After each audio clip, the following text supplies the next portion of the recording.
Mama Madida. Di. Gavete. Di. Babi. Babi di gavete dor. ಬಿಟ್ಟು ಬಿಟ್ಟು ಬರಿಯಮ್ಮ.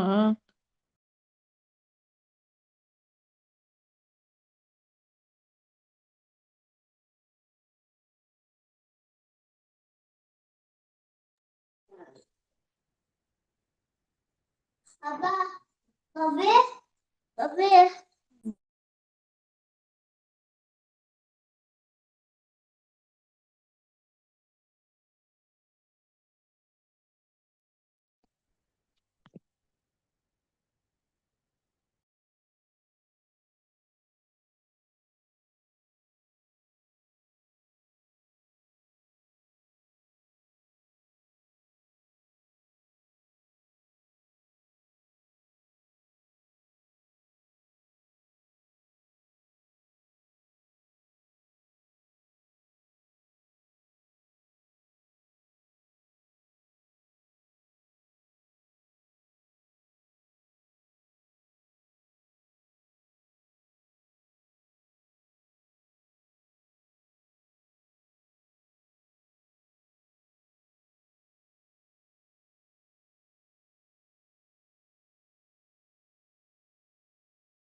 ಹಿಂಗ ಹೇಳಿರೋದ್ ಮತ್ತೆ.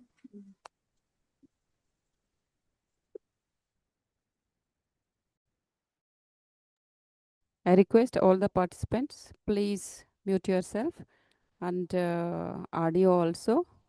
If there is a necessary, when you are going to ask any questions, then you can turn on your video as well as you can unmute. Now please mute your mic.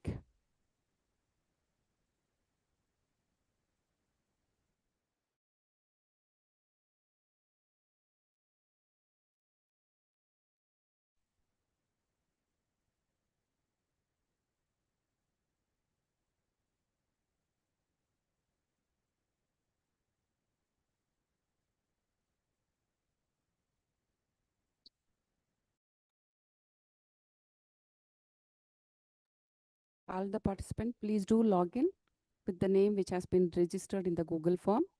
Okay, it's my humble request in order to take an attendance, and attendance is compulsory as per the instruction which has given yesterday. Please do log in with the registered name.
Very good evening. Heartily welcome to all the participants for the day 2 online FTP on RTOS and automotive CAN application. As per the instruction has been given in the yesterday's, please do follow all the instructions. Please unmute yourself and video also. Whenever there is a need to ask any questions, okay, you can unmute as well as you can turn on your video. Until that, please check it out that it should be in the mute as well as the video should not turn on. Okay, so once again, as I told you, I heartily welcome all of you for the day 2. The first session will be, the speaker is Dr. Pradeep Kumar BP, Professor, Atria Institute of Technology. I request Hamsa Prakash to give a brief biodata about today's resource person. I request Hamsa Prakash to read out the biodata. A warm welcome to all and happy evening to everyone.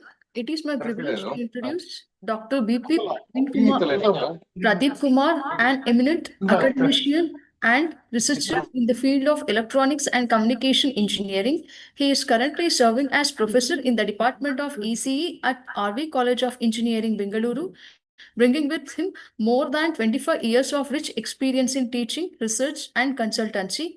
Dr. Pradeep Kumar's area of expertise span wireless communication, in Internet of Things, artificial intelligence and machine learning, biomedical signal processing, and embedded systems.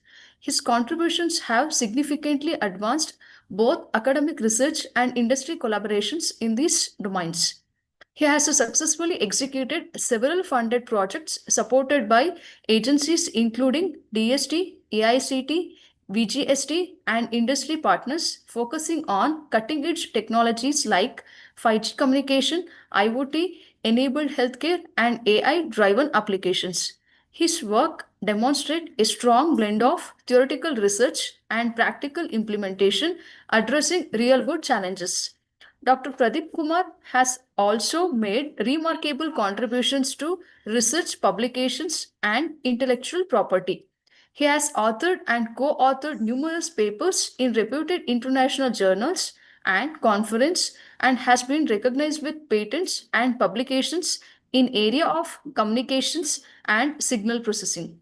His research continues to inspire innovation among his peers and students alike. As a dedicated academic leader, he has guided many PhD research scholars and PG students and nurturing the next generation of researchers and academicians. His mentorship is well appreciated for insisting a spirit of inquiry, discipline, and academic excellence. Beyond academics, Dr. Pradeep Kumar has been an active contributor to the professional community, organizing, delivering lectures, workshops, and faculty development program.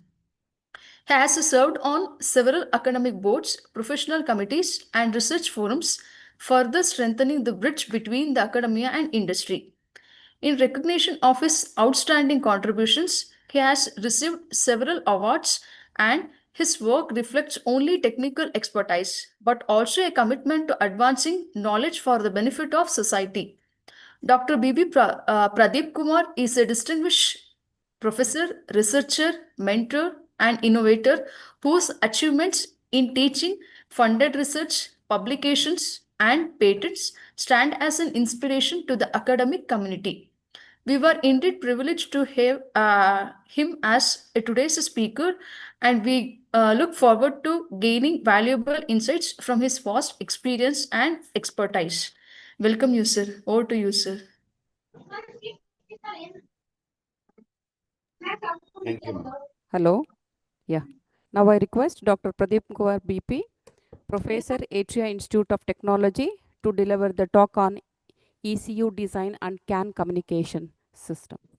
Heartily welcome you, sir. Behalf Thank you. of Sahe family, over to you, sir. Thank you.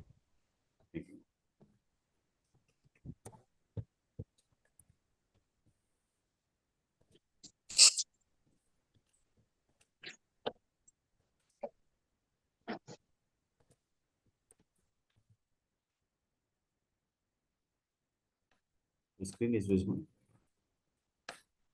Hello.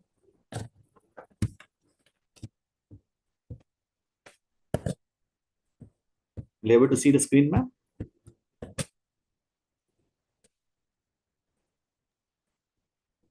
Hello, sir. Yeah, ma'am. Ma'am, Yeah. will you able to see the screen? Yeah. Voice is audible. You can continue, sir. Yeah, ma'am. Ma'am, I shared the screen. Is it? Yeah, PPT is visible, sir. Yeah, yeah. Good evening, all. Myself, Dr. Pradeep. I'm working as a professor in the Department of Computer Science Design as of now in Indian Institute of Technology. So today we are giving kind of session with respect to ECU design and CAN communication.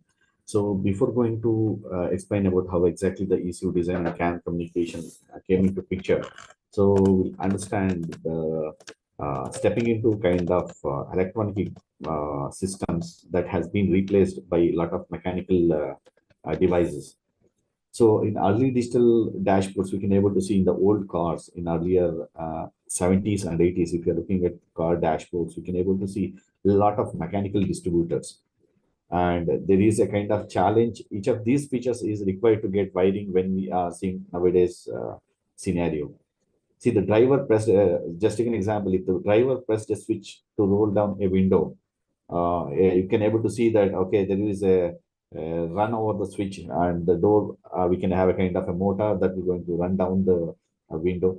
So just take an example of your airbags also. The sensor is detected in a crash, with fighter module. See, all those things has been equipped with nowadays with respect to this kind of design and CAN communication.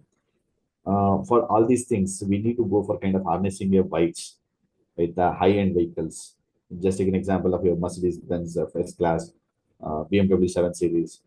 So here we are having a weights on the hardness of weights. It is weighing around more than 50 to 40 kgs. So these many harnessing is needed if we are switching for such kind of a scenario. And definitely it is a nightmare if you are going for kind of wire that is increased to chance of corrosion, kind of losing the connections and insulations. So if that is the case, definitely the mechanics often had to remove kind of dashboards. Just take an examples of seats just to trace a single wires also. So the wiring complexity definitely is going to increase. So in it came into picture in early 1980s. So definitely we come up with kind of airbags and ABS, kind of European companies. I think everyone knows about Volvo. Actually, they have invented kind of seat belts. They come up with kind of devices in order to identify whether it is switched back or not. A typical car, definitely, as I told you, nowadays, if we are having ECU designs, maybe you can expect a kind of 30 to 40 electronic functions are kind of nearly equal to 100, it seems, with respect to wires and all. So this is arising with respect to different kind of functionalities supported by more than 2000, 200 to 300 wiring. So in earlier 1990s, actually, we come up with the OBD2 diagnostic, means we're having kind of an onboard diagnostic tool. So that came up picture with respect to the wiring harness to require several days. So just I am giving kind of a brief so that you can able to understand how this ECU and CAN has been evolved. In 80, I think in 83 to 86, Bosch, they come up with a wiring model. Instead of giving each function on its own wire, so they come up with a kind of a devices that will share the common communication channel. So these are the things how they come up with. In 86, majorly they introduced a CAN, this controller area network. Then they have replaced a lot of dedicated wires that is shared and across the bus. They're having kind of differential signaling for this also. They come up with kind of reducing electromagnetic interference. And year-wise, yes, evolution came of the vehicle, and we come up with a lot of ECUs. And in 86, I told about the CAN. They come up with the controller chips. And in around in 91 to 92, they come up with kind of a CAN production in the first, I think it will be from Mercedes-Benz. So these are the kind of evaluation. I think in 2000, we can able to see multiplication of networks. 2005, we come up with kind of ECUs that is having a high-end models. So as I told you about a lot of history regarding this, how exactly it came into picture. So finally, in 2015, we can able to see a kind of average car that is coming up with around 80 to 100 ECU units, 80 to 100 ECU units. So these are the different kind of experimental deployments what they have come up with. So here in our presentation, majorly we are discussing about the contents as what you mean by ECU, how exactly the ECU will be useful, and how exactly it will be work. And the people are calling ECU as a brain of or kind of a central nervous system of automotive industry with respect to kind of cars.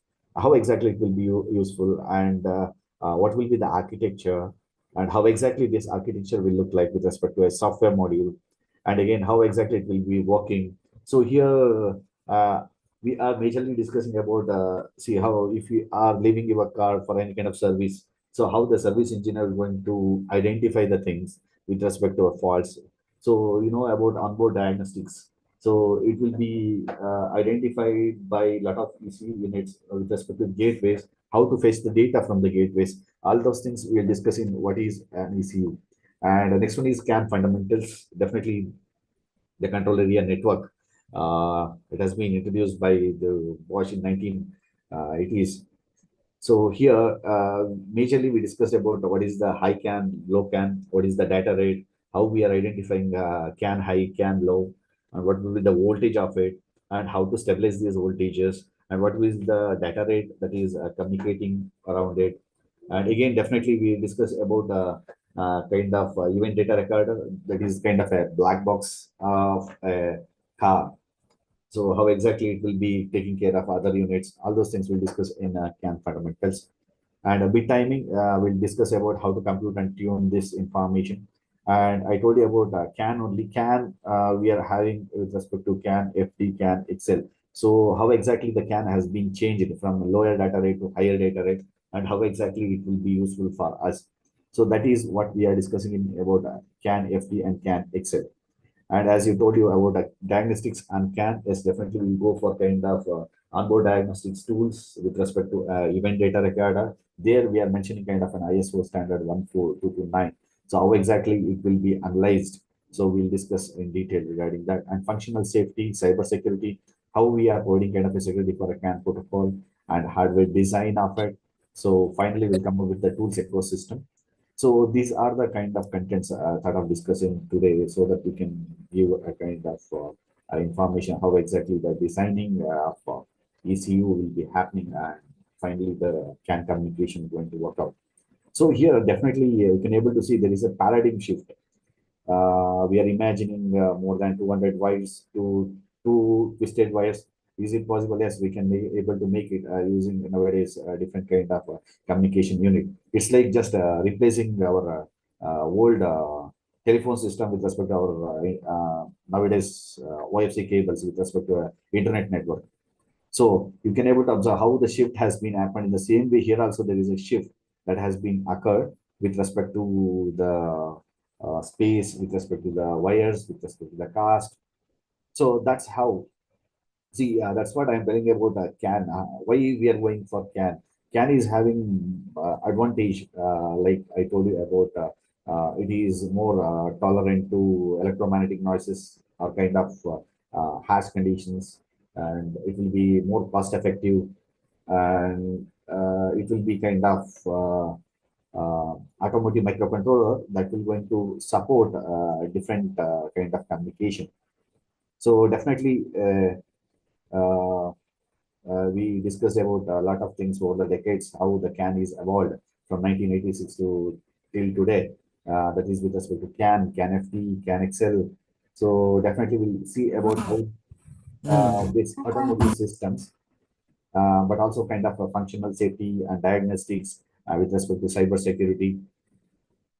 So this will going to set a kind of deep dive into full CAN, and we must understand ECUs, how exactly it will be useful. So shall we further proceed with respect to the ECU? What is ECU? See, ECU, yes, everyone knows about the ECU. That is an electronic control unit. That is a kind of a microcontroller based embedded controller. So you can able to observe it is going to monitor the events that is happening within the car. Am I audible, ma'am? Can I continue? Yes, Hello. sir. Yes, sir. Yes, sir. Yes, sir. So, you can able to observe I'm showing a kind of an image with respect to an electronic control unit. It will be a kind of a copper coated information. So we'll explore how exactly this ECU and CAN communication will going to work with respect to these are the building blocks of modern vehicles as we are coming up with. You can able to observe we have taken this image from CC device here 3.0, that is from one of the paper from Wikimedia. So here the embedded controller that monitors kind of sensors and actuators. So just take an example, it is our kind of microcontroller as we are looking at in our electronics. So it is one of the brain what we can able to observe and we can able to communicate on in-vehicle networks.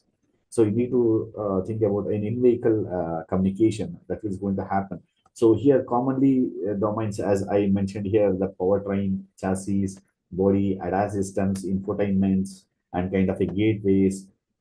So it is having kind of a domains. So using this, it can be able to communicate and be able to understand how exactly and what are the things that is going on. So it has, I told you about the car has been evolved from 70s to till today. You can able to observe there is a kind of a shift from mechanical system to electronic systems. Means the cars is evolving into a kind of rolling computers. There is an interaction you can able to observe that is between hardware, software, and there is a communication between a central to their safety and the performance. So you need to understand how exactly the shift has been happened, and finally they are delivering a kind of major safety to the performance to the user. See, ECU is our is like a brain for the car. Here we are managing the tasks with respect to different operations. Just like an example, combustion of engine and ABS, that is automatic braking system, and airbag deployment. Meanwhile, we are having different kind of nervous system. So you can able to observe how exactly the airbag will work. So airbag is having kind of an ECU. There also we are able to find a kind of ECU. So here, how exactly it will going to stimulate it. So definitely we are collecting the data from airbag with respect to crash sensors and occupant pressure. So using that, it will be able to actuate a particular kind of ECU, and it is having very fast response time. So I told you the one example, that's it with respect to airbag. Similarly, we are having a lot of applications, as you can able to see. The CAN network, definitely it is the nervous system of our car. It is exchanging the information in real time. See, that is the more important one we need to understand. It is having a greater response time, and it is a real time one. Understanding this synergy, what we are thinking about critical for both kind of practitioners that is present in the our field, kind of automotive field, or kind of researchers.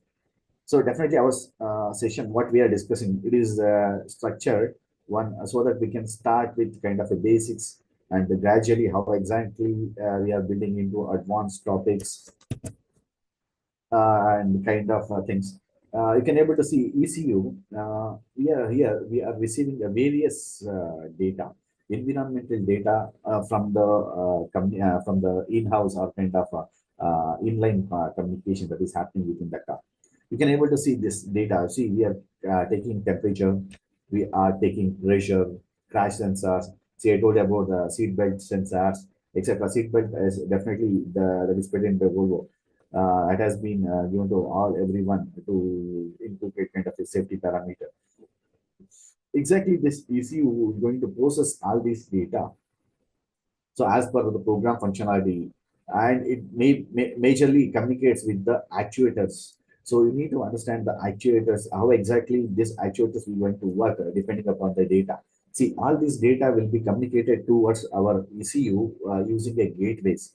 So we are having a gateways. These gateways have communicated with onboard diagnostics So if you're leaving your car to any kind of service center, definitely the service engineer will going to switch for such kind of an onboard diagnostic tool. If he is connecting his system to the onboard diagnostic tool, he may able to observe what will be the individual data is going to fetch from a sensor, and you can able to predict, you can able to do the predictive analysis also.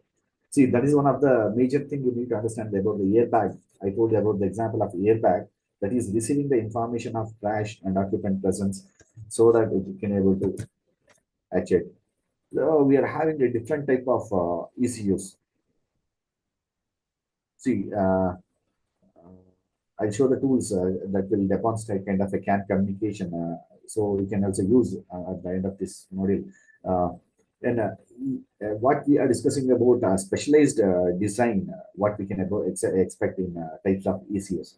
In ECUs, we are expecting kind of a specialized computer design to perform kind of real-time tasks, just like our general purpose PC, what we are using. The same way, this ECU is also this one customized. ECU is also customized for controlling the things and for reliable operations and for kind of some harsh automotive environments. So it is embedded with kind of a firmware or kind of a software. So definitely it is continuously monitoring the whole sensors so that it is activating the actuators. So ECUs are spread across different domains. You can able to observe here the engine control module, that is an ECM. Here, majorly the engine control module, we are looking at kind of combustion and power consumption and what is the transmission controllers and how exactly we are shifting this. And if we are discussing about that, again, we will go for ABS units, how the braking will going to help for body control modules. You can able to observe here, the body control modules are just like in your car, what you can able to observe. It controls various components, just like your windows. See, we are having kind of power windows. Yes, we can able to switch on, switch off, and the doors also nowadays equipped with lot of actuators nowadays. So you can able to observe without having a door, you can able to see using your biometrics or using your RFID cards, you can able to open the doors. Yes, you can able to observe all those things is going to work with ECU model. The is individual ECU having a defined role, but none of them work in isolation. But you need to understand everything is getting connected. That is what we are discussing in CAN. How exactly this I told about bunch of wires we are using in olden days. Now it has been reduced. So ECU, as we are having, it is having a defined role, but it will not work in isolation. It is having kind of a working in a group. So definitely told about the brake control module. See, bottle ECUs, we're going to have some kind of a ABS. I think all average now cars also nowadays having this module. And modern vehicles nowadays are having kind of typical ECUs in a vehicle. Just to give an example, so we are having temperature sensor, seat belt, rain sensor. I think some of the cars are equipped with this rain sensor, oil sensor. See, all these things you can able to see on the dashboard. You can able to see in the driver dashboard all these kind of parameters. If there is any kind of variation, yes, definitely the sensor is going to actuate the kind of notification, and definitely it will be helpful for an individual user if there is any kind of issues. Let them go and let them resolve with respect to service engineer. Yeah, modern vehicles, what I told about with respect to nowadays, what we are seeing about to 70 to 100 ECUs per car we can able to deploy it. And in the premium cars, even it is exceeding more than 100. These ECUs communicate over a different kind of network. I told you about like CAN and kind of some nowadays, though we are using Ethernet also. Without this networking, the wiring complexity uh, we would be able to unimaginable, because we cannot be able to manage all these things with the wires nowadays, and the diagnostics definitely will be nearly impossible. See, because so many, I told you about more than 100 actual 100 ECUs are installed in individual cars. So I told about some kind of speedometer, passenger occupancy, fuel levels, parking sensor, tire pressure monitoring, wheel speed, what exactly the speed, tachometers, odometers. So you can able to observe here itself. I have mentioned a few a number of ECUs. For all these ECUs, I am having kind of sensors. These sensors, if we are able to manage using the wires, you can think about how much complexity it will be. So this is what for in order to diagnose also such kind of things, definitely it will be nearly kind of impossible thing. So yes, ECU is offering a greater comfort and greater help us so that it will be taken care with respect to our CAN communication. So this is ECU units. How many number of ECU units I can able to observe.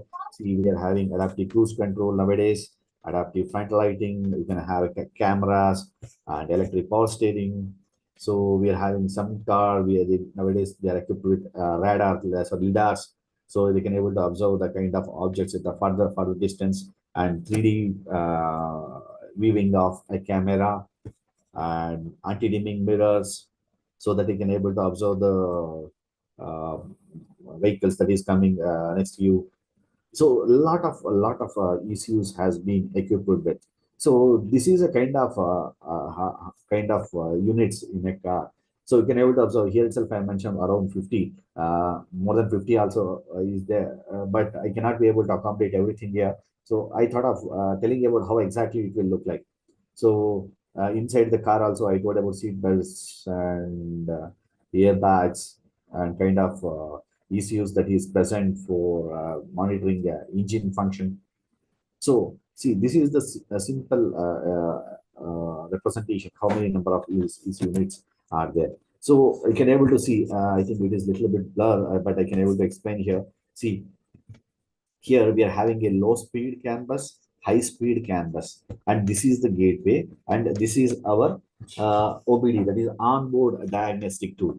So if you're having kind of a car, so just we have draw the block diagram across the car in such a way that we can able to understand how this network bus is working. So here we are mentioning kind of a radar, GPS. This is kind of a telematics, and for kind of a body control, yes, we are having kind of operations, and here also we are having domain controllers and high speed cans.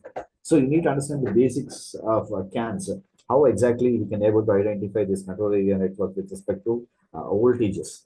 So the can high, this what we are mentioning with respect to high speed cans.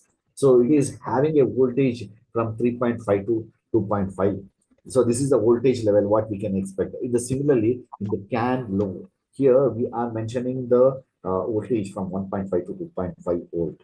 So in order to understand this, we need to have a kind of resistors. I think everyone knows about the resistors. In order to control the stabilize the voltage, we need a kind of resistors. Here we are using a 120 ohm resistors.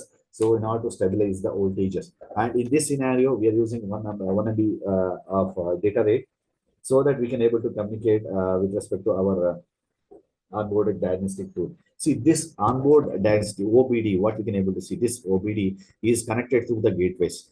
All sensors or all kind of issues is having kind of a communication with the gateway. Through the gateway, the OBD onboard diagnostic tools, we can have a kind of platform. Through that, we can able to identify how exactly and how the actuators are working with. So this is the thing you need to understand, basic things regarding our ECU architecture, how exactly our microcontroller uh, uh, take kind of an lead, so that it can able to help a lot of people, and we can able to observe why we are going for a low can and high can. So here the low can and high can, it is kind of producing kind of reduction in electromagnetic interference. So here we are going for this kind of an architecture in order to reduce the EMI, that is electromagnetic interference. So here we are having kind of a standardized interface.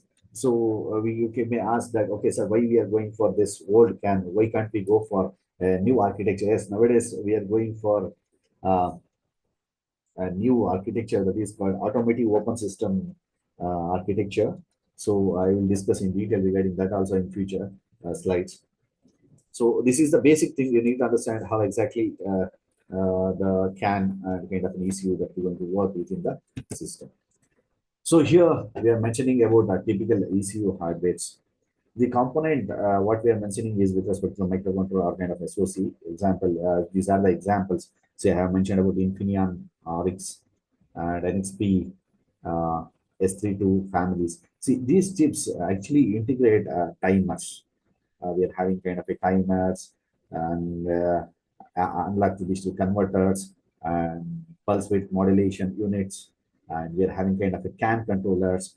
These are optimized for real-time tasks. If we are going for kind of a real-time task, definitely these hardware equipments, as I told you about integration of timers with respect to analog to digital converter and pulse width modulation units and CAN controllers, definitely they're going to optimize the things. Sometimes what will happen, even we can go for kind of a locking step for safety also here with respect to the hardware units. And this is the architecture. You can able to see the software architecture of our ECU. See, at the end of this one base, we are having kind of a microcontroller, and the basic functionality you can able to see the CAN protocols, kind of a control network with respect to input IO devices with respect to digital one and analog one. And we are having kind of a bootloader. You can able to observe here on the right hand side. The bootloader is going to help for a software sequencing. If you need any kind of software sequencing, definitely we're going for bootloader. I told about the diagnostics, that is onboard OPD, what we can call, I show you in the figure how exactly it will be useful. And the application, I told you about individual ECU, it can able to work it can able to do the individual work, but not in isolation. So you need to understand that the ECU has a defined role, but it will not work in isolation. So that is what we need to convey here. And the scheduler, yes, individual scheduling with respect to an actuator is going to work. So this is kind of a software architecture. It is generalized one. What I am sort of doing the information regarding here, it is a generalized one. It is not exact one. It is generalized one, so that you can able to understand how exactly the ECU software will work. So here the MCUs, they're kind of a memories, like what we are discussing about, kind of RAMs and flash memories. See, this will going to hold a kind of application codes. So you may ask, sir, we are getting kind of a notification on the dashboard. How exactly we are getting a notification within 1 minute? So see here, that's the beauty of this kind of MCUs. Here, the flash holds, this kind of a flash holds having kind of an application codes. So it is going to store and it is going to calibrate the information from the individual sensor and diagnostic data. And finally, it will use the quick runtime operations. It will use the quick runtime operations and ensures the information with respect to bootloader. If anything happens in your car, within 1 minute, how exactly it will be shown in the on the dashboard. So that will be done with respect to kind of MCUs, that will be happening with respect to different kind of ports. See, the bootloaders is kind of a firmware updates. Why we are going for every time. You can able to observe if you're buying a new car. They used to tell that the service engineer used to tell that, okay, don't leave your car outside in, other than our workshop, because see, they are not having kind of a secured firmware. Because every nowadays, though, almost all companies they are equipped with their own secure firmware, and they are protecting the memory and kind of a bootloading operations that will be done by the individual system. So that's what they used to tell about. Okay, go for kind of an operation with respect to bootloading. So this is the basic architecture you need to know about the software with respect to software architecture with respect to ECU. And what are the challenges? Yes, we need to know about, yes, we are using kind of an ECUs. I told about more than 100 ECUs, 200 ECUs. Yes, then what is the challenges we are facing? What is the problems? What is the trade-off exactly we should go for it? So here, yes, there is an inter-ECU communication that is happening with respect to processing density of ECUs that will become complex. If I'm handling n number of data with respect to without no delay, so definitely there is a kind of processing density will going to increase, and this will increases kind of an exponentiality of functionality in the system.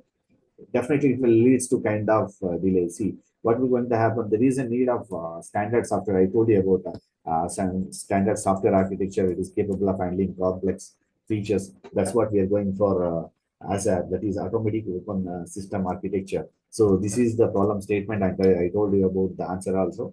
The automatic open system architecture is has been standardized ECU interface. It is giving standardized interface so that it can reduce the complexity.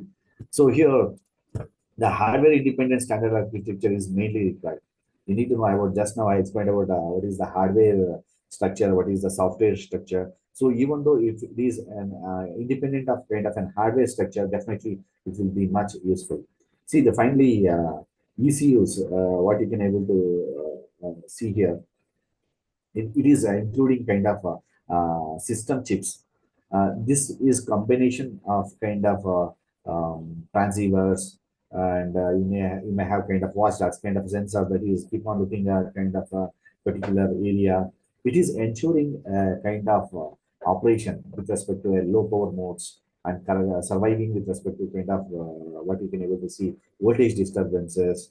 If anything is happening, still your system should be having kind of a reliability.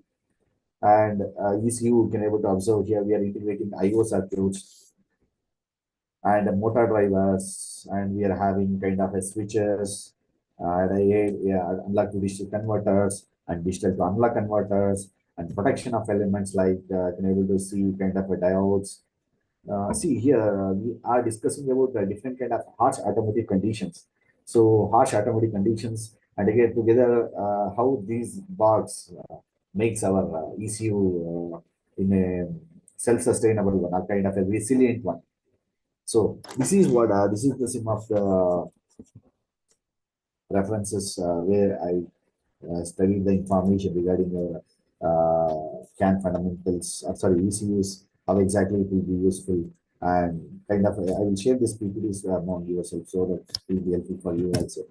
So the next one, see till now we discussed about information regarding our ECUs. Now we'll go about CAN fundamentals. I told you about 1986 Bosch introduced this CAN, and it has been standardized with respect to ISO of 11898 in 1993. So exactly you can able to see the car image, how exactly the car has image has been overloaded with the wirings. Means definitely we are having such kind of a huge systems so that we can able to grab the information. So that's what we mentioned about the bus characteristics here, and we have mentioned kind of a statistical information regarding the message, these identifier, and differential two-wire channel, and wide information with respect to the transmission one and reception one. And I told you about 120 ohm terminators. So in order to stabilize the voltage, and I told about 1 Mbps, maximum of 1 Mbps of the current we are going to transmit in this. The frame times you can able to observe, yes, the frame times we are having with respect to different information, how data has been transmitted. So here in CAN, it is about 96. It is simply kind of vehicle wiring. What you can able to see, simplified vehicle wiring information you can able to observe here. It gives the real-time control, how exactly it is going to work, and it is going to give a response. See, if there is an issue kind of wiring, what is going to happen? So definitely it will going to, because I am telling about the bus characteristics. If anything goes down, the complete network will goes down. So that is the major issues what we are facing with this. So if that is the case, what we are going for, we are going for multi-master. See, I mentioned about the multi-master. We are going for multi-master and message based. So here, instead of addressing nodes, we are prioritizing messages by identifying it. See, earlier, yes, what we are having with respect to our conventional network, yes, the information has been carried towards the particular MCU, sorry, a particular ECU, microcontroller unit, with respect to a common bus. But here we are prioritizing the messages. Which one is having more priority? We are identifying it and we are sending it. So definitely this will going to help us by ensuring what is the critical data. Just take an example of our airbag deployment. So it will always wins. Why it is always win success other with respect to other crash conditions?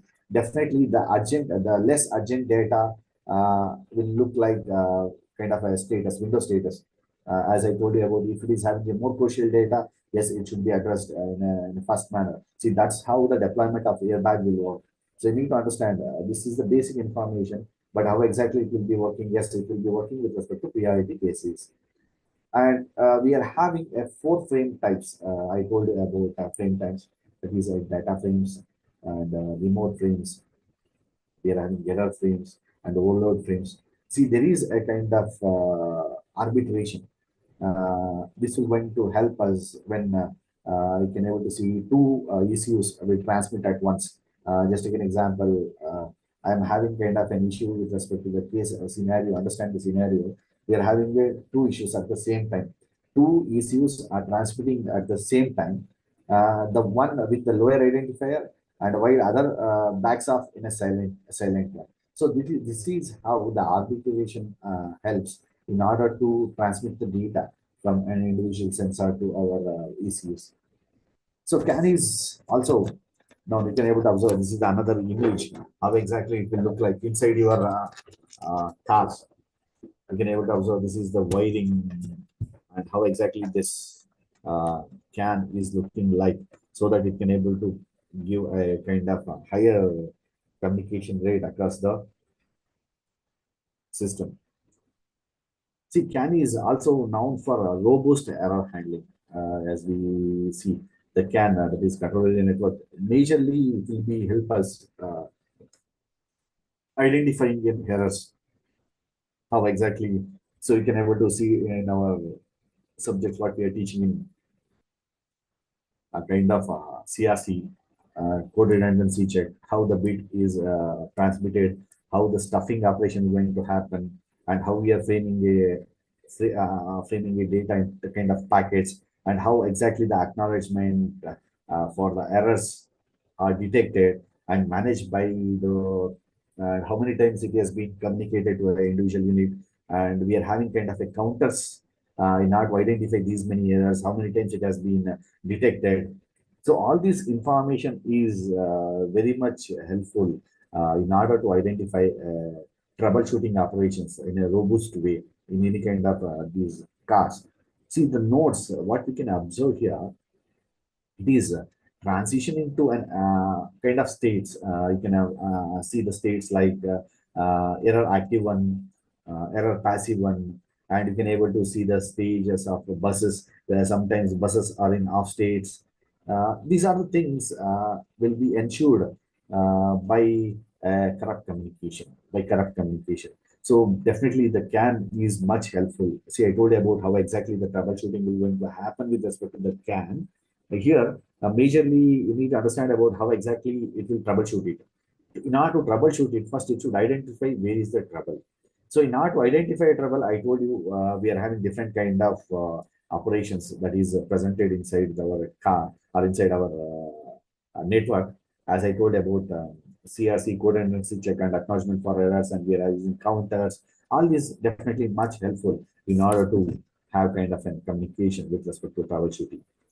So as we have kind of an discussion regarding the DLC, how the arbitration ID will work, CRC will help, and interframe space period. And arbitration, definitely it is a non-destructive information. So definitely it is having two information with respect to overwriting recessive one. So error handling will be happening in an easy way with respect to kind of access sensors and pass up and recovery. So these are the classical CAN frame. I have mentioned the tutorials with respect to this. So I thought of showing some videos. Can I show some videos so that you can able to understand in an easy way?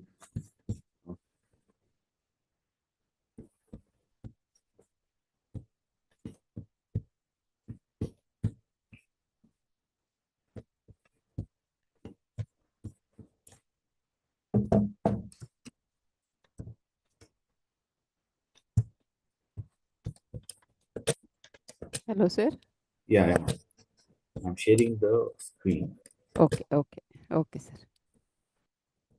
so that it will be helpful. As you just now I have given the theory, so Okay, sir. it will be helpful if I'm sharing some video to them so that they can able to understand how exactly it will work.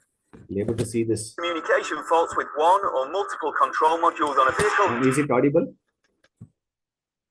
Yes, yes, it's audible. As well as fault codes U0001 through to U0009, then you've got a CAN bus problem.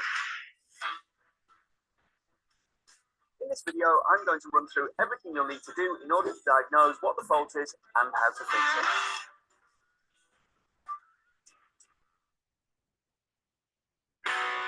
Hi everyone, I'm Tim, and this video is all about diagnosing faults on a high-speed CAN bus using nothing but a multimeter. But before I go through the diagnostic process, let me give you a very brief breakdown of what the CAN bus is, and more importantly, how you know that you've got a problem with it. The CAN in CAN bus stands for Controller Area Network, and this is the most common communication protocol used in the automotive industry. It functions as a data sharing system which allows multiple ECUs to communicate with each other without the need for a central computer or complex wiring. The bus refers to the physical wiring which connects all the ECUs together on this network, and this consists of two wires, CAN high and CAN low, which are twisted together to reduce electromagnetic interference.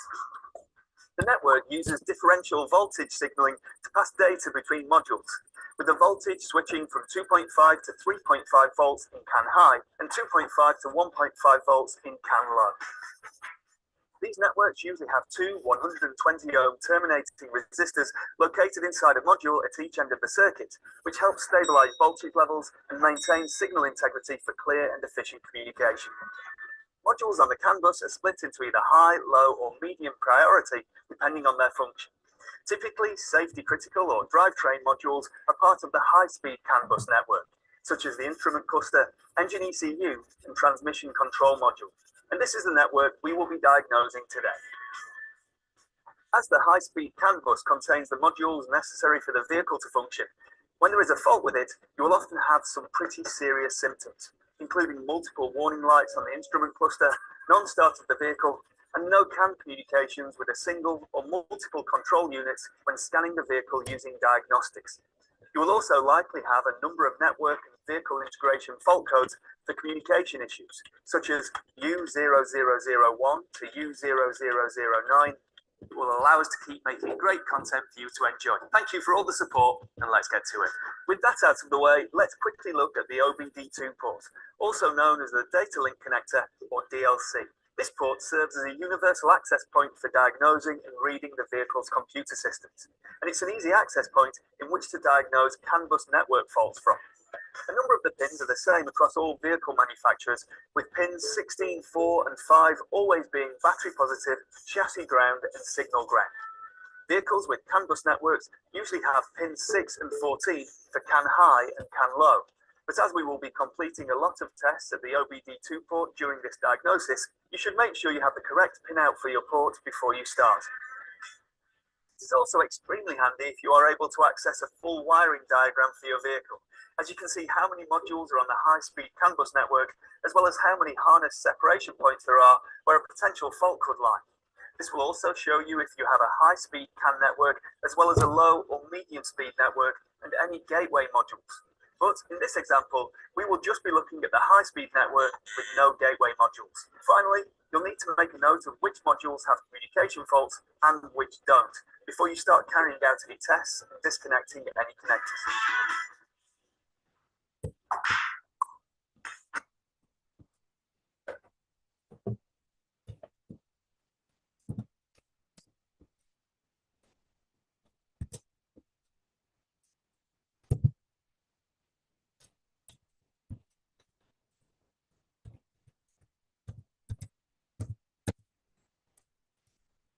Yeah. I'm audible, ma'am, now?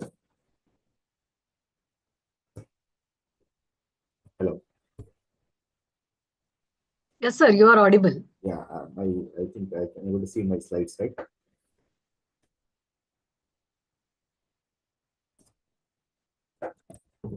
Yeah, we are discussing about a physical layer. Just a minute.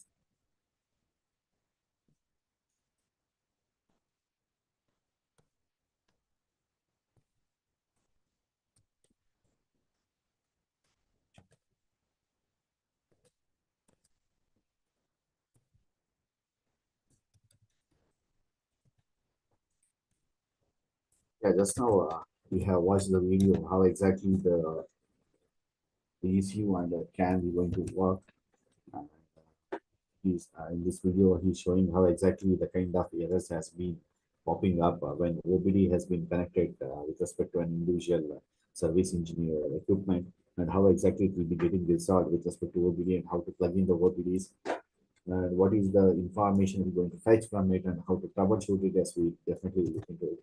So these are the references what you can able to look into it so that it will be helpful for to understand how exactly it will be helpful in order to diagnose the tools. So now we'll go about the physical layer essentials.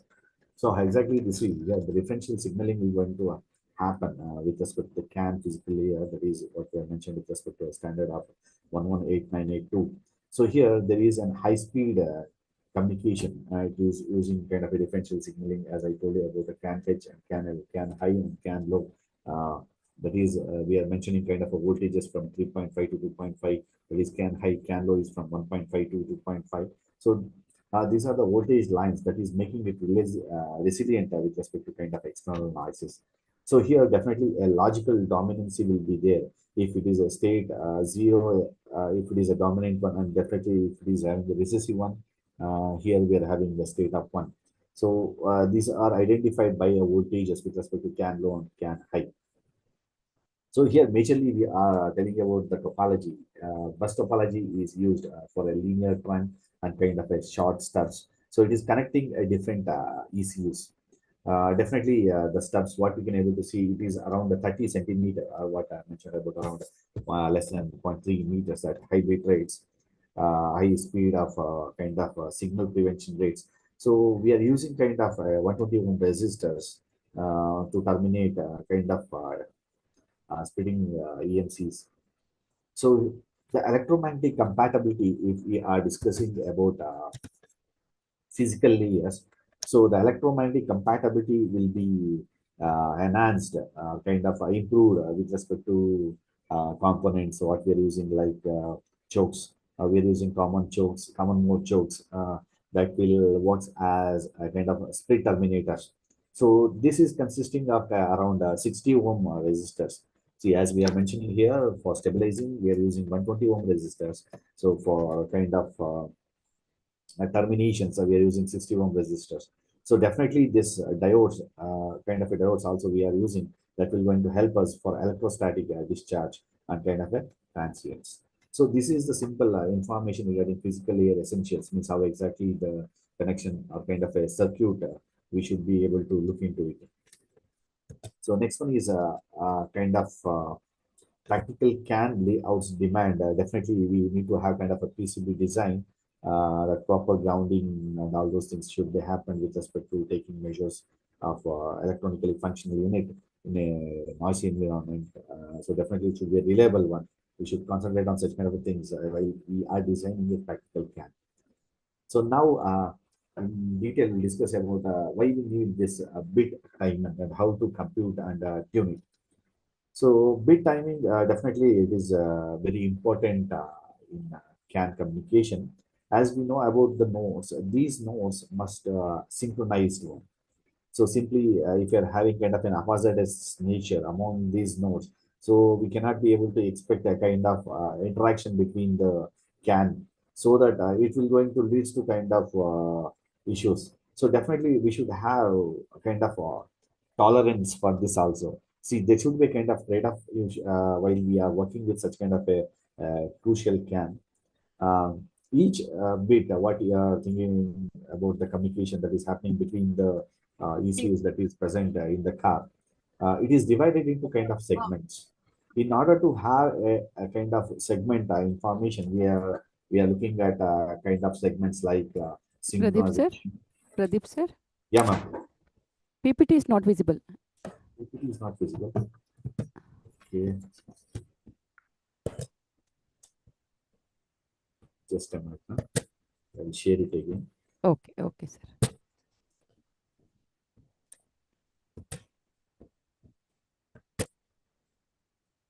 Now, ma'am, is it okay? Yeah, yeah, sir. Yeah. That's visible, right? Okay, okay, sir. Just go to the presentation mode. Now it is visible. No?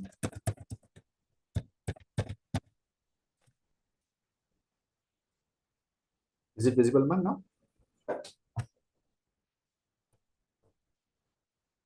Hello? Yes, sir. Yeah. Yes, sir. It's visible now, sir. Okay. It's visible. Okay, So sir. now I'm discussing about kind of a bit timing, how exactly it will be useful and how the communication will going to help us. So for that, we need to have a different kind of segments. So I told you about synchronization, proprietary segments and phase segments, phase one and phase two. See, each made up with the kind of a quantized data. So here, majorly, the sample point is where the bus level is read, from where the bus level is read. And ideally, we are having around 80% of bit time, and we should have a maximum tolerances for kind of a delay, and we should adjust the sample point. That is the key designing parameter you should be looking at with respect to different cable lengths, kind of delays with respect to transceivers. See, all these things definitely will going to affect our bit timing. So if that is the case, how to tune this? Yes, we should go for kind of synchronization jump. So if I'm having this width of synchronization jumps, this is allowing the bit time to adjust when we are facing kind of an issues with respect to early arrival or later than expected one. So definitely it will give a drift with respect to all the aligned nodes. So see, I told about the simple thing, how to tune the information that is happening, that is communicating between the ECUs. Sometimes we may face kind of an issue, but it should be adjusted with respect to synchronization jumps. So that will leads to kind of higher response time. For example, we have mentioned here around 500 kilobits. We start with the 16 megahertz of oscillator. If we are having, so we should choose a kind of a prescaler with respect to the frequency. So that will allocate the segments so that we can able to achieve at least 80% of sampling rate. See here. So this is the example how I mentioned about if we are having kind of 500 kbps of data that is communicating within the car, if we need to achieve kind of 80% of sampling rate, so definitely the tools, as I mentioned about NXP, some kind of other simplified calculations that will provide a reliable communication across all the nodes. So yes, we discussed about what do you mean by ECU, what is the architecture, what is the software architecture. Now we discussed about the CAN, and finally we are discussing about how to tune the bit and how exactly it will be much useful while we are communicating across the in this one models. So this is the simple view what you can able to see with respect to our architecture.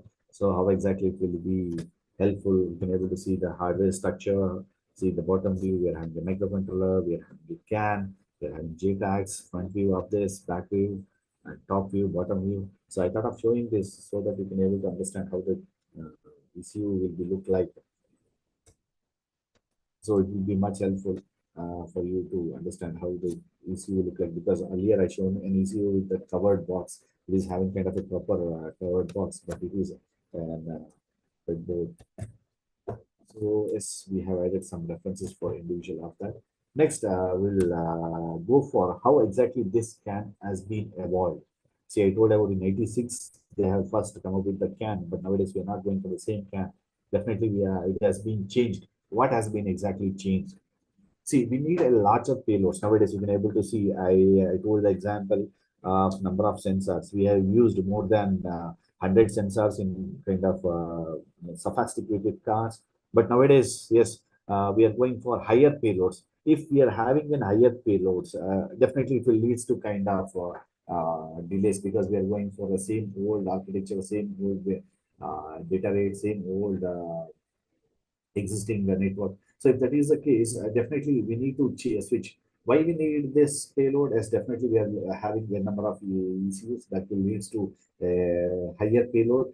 Definitely this higher payload should be able to communicate with the individual ECU with respect to a faster rate, so that it can able to have a kind of actuators. So that will lead to kind of an application. that will leads to kind of different kind of working procedures. So you need to understand why exactly we are going for a different kind of CAN. What has been changed? Definitely, we are changing kind of increase in the payload. See, with this increase in the payload, definitely it is the rise of software-defined vehicles. Nowadays, rather than mechanical one, we are going for kind of a vehicles that is a software-defined. So it has been developed to handle a larger payloads, definitely nowadays, and it will be with the faster way. So here, rather than going the payload of 8, we are going up to 64 byte data. So this is drastically reducing the number of frames, as you can able to observe. This is a need for a big messages. So the CAN FD, what we are using, that is separating the nominal bit rate, the arbitration, what you can able to observe with respect to data phase. For example, if you are taking about arbitration maybe occurring at, see, I have mentioned here 500 kilobits. So that will leads to data itself transfer up to 2 to 5 Mbps of information. So this has been stuffed with respect to BRS and ES bits. BRS means bit rate switch, and ESI means error state indicator, error state indicator. So here it is introducing the new control bits, as you say about the BRS and ESI. So this stuff bit rules were also optimized. Maybe we are taking kind of efficient protocol for more efficient optimized information. So then we are going for CAN FD. So you may ask why to use this CAN FD if we are using ECUs with the capable transceivers and designers. Here the SIC transceivers to control ringing on the long harnesses. Means it is now standard in many vehicles for task lights, OTF flashing, and kind of a diagnostics. So we are going for CAN FD. So this is the next version of CAN FD. And CAN FD, yes, we are moving from CAN FD to CAN XL. So we CAN XL, yes, the CAN XL is the next big step, what we can able to see with respect to automotive. Earlier, we are seeing about internet, and now we are talking about Ethernet bridge gap. Yes, we are bridging a major gap between CAN FD and automotive Ethernet. See here, Ethernet offers definitely even bigger, higher bandwidth, as you know, and the CAN XL retains this kind of CAN's robustness with respect to other deterministic features. So you may able to observe, see, I have mentioned the highlights. See, earlier we are having 20, earlier we are having around bit rate of where 2 to 5 Mbps. But here we can able to observe we are having around 20 Mbps of speed, and we can able to observe the payload size is also increased. It is 2048 bytes.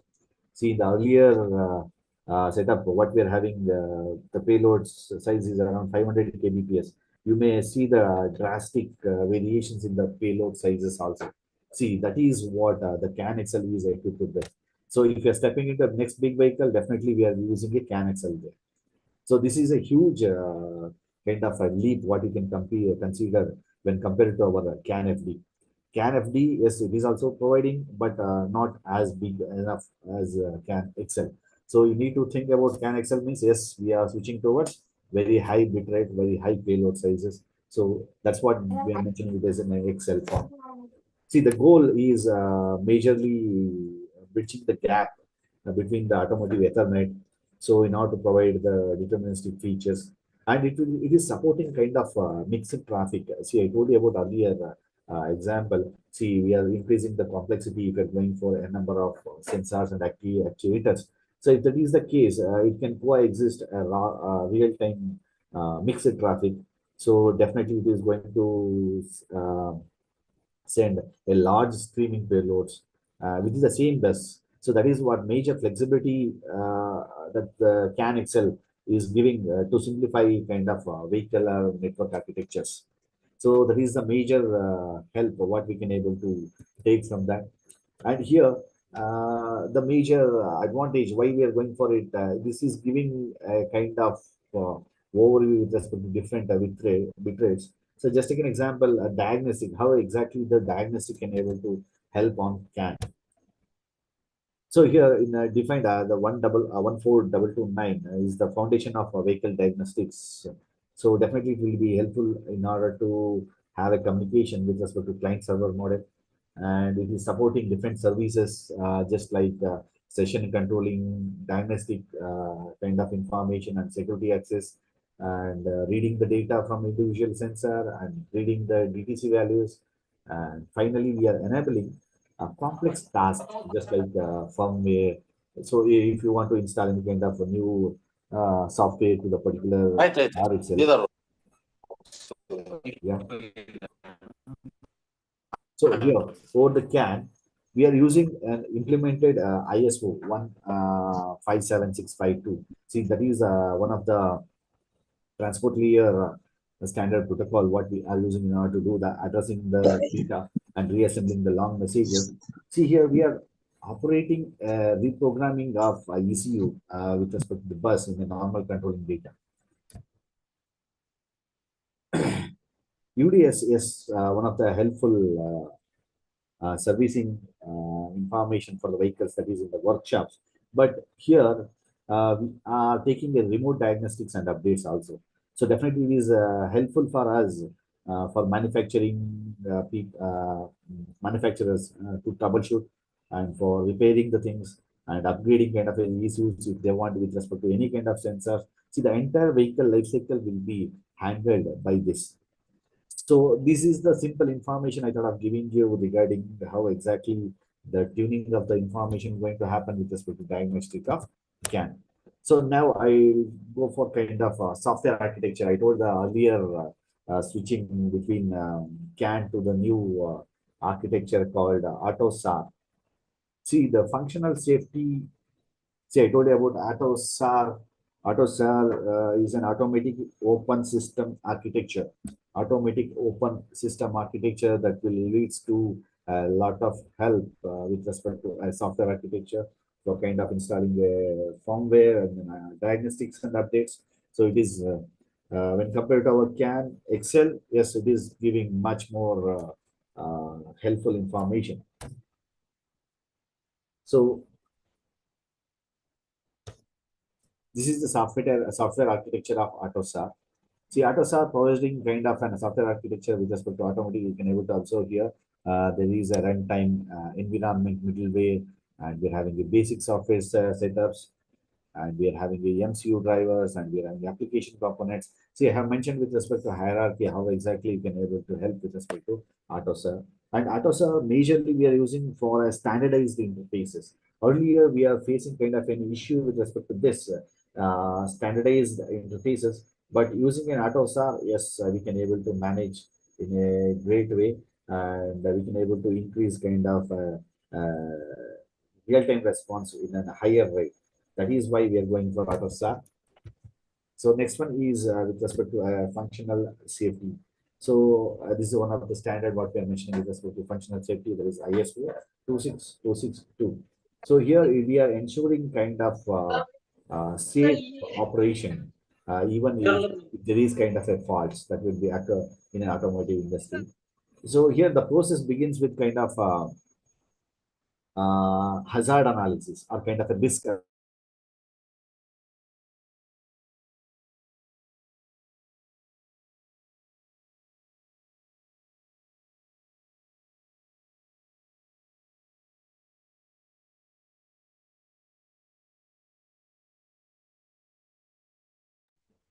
Hello, am I audible, ma'am?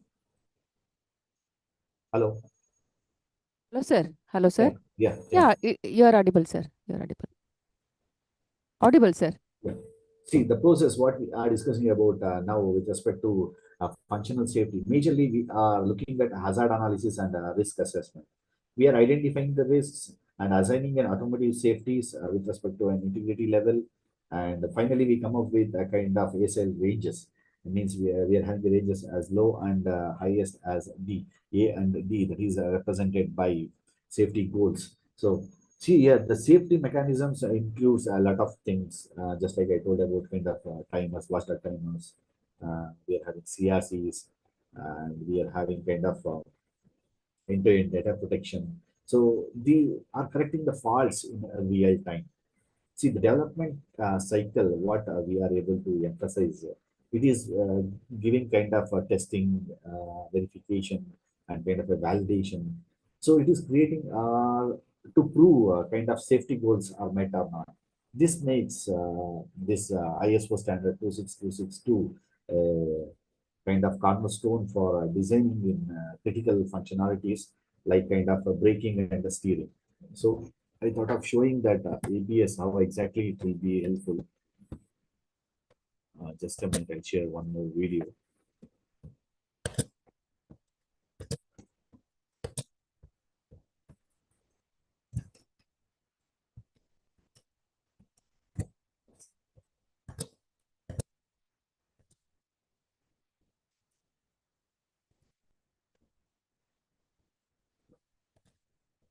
To each wheel's rotational speed and identify when a potential wheel lock could occur. In older systems, this would mean this signal is sent to the ABS control module, which would calculate the braking force required for each wheel to maintain traction. However, as this system has evolved, modern vehicles use data not only from the wheel speed sensors, but from multiple other sensors associated with the electronic stability control system to maintain traction and vehicle stability for all-round driving conditions, not just during braking. The ABS module uses all this data to command valves to open and close within the hydraulic unit, which maintains, increases, and decreases pressure to each caliper, ensuring all the wheels are maintaining traction and rotating at the same speed. During braking, this sequence can occur many times per second and usually results in a pulsing sensation coming from the brake pedal, which is caused by the pump motor modulating the brake fluid pressure. That's the basic function done, so now let's look at the components that make up the anti-lock braking system. First, you've got the brake pedal, which in older vehicles may be attached to a brake booster that then leads on to the brake master cylinder. Next is the ABS unit, which consists of the hydraulic block, pump motor, and control unit. This unit, in modern vehicles, can also contain the yaw sensor, lateral and longitudinal sensors, and the brake fluid pressure sensor. These sensors are controlled by the ABS control unit, with the yaw, lateral, and longitudinal sensors being internal to the unit, and the brake fluid pressure sensor being internal to the ABS hydraulic unit. The hydraulic unit also contains multiple solenoids and valves, and it is fitted with multiple inlets, which are fed from the master cylinder, and outlets, which feed each brake caliper. Wheel speed sensors are fitted next to the sensor pickup ring or reluctor ring, which is fitted to the wheel hub. Finally, you have the wheel itself, which in modern systems will use a pressure sensor to read the tire's pressure, which we will look at later on. Even though components such as the yaw,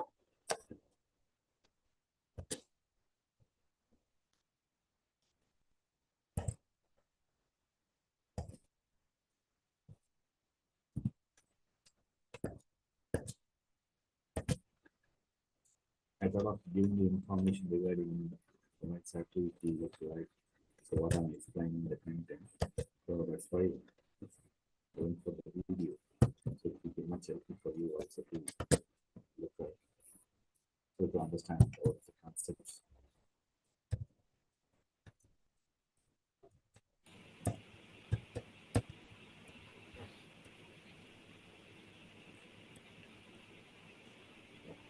So then finally we are discussing the last few more points. So just the functional safety and how exactly it will be very useful.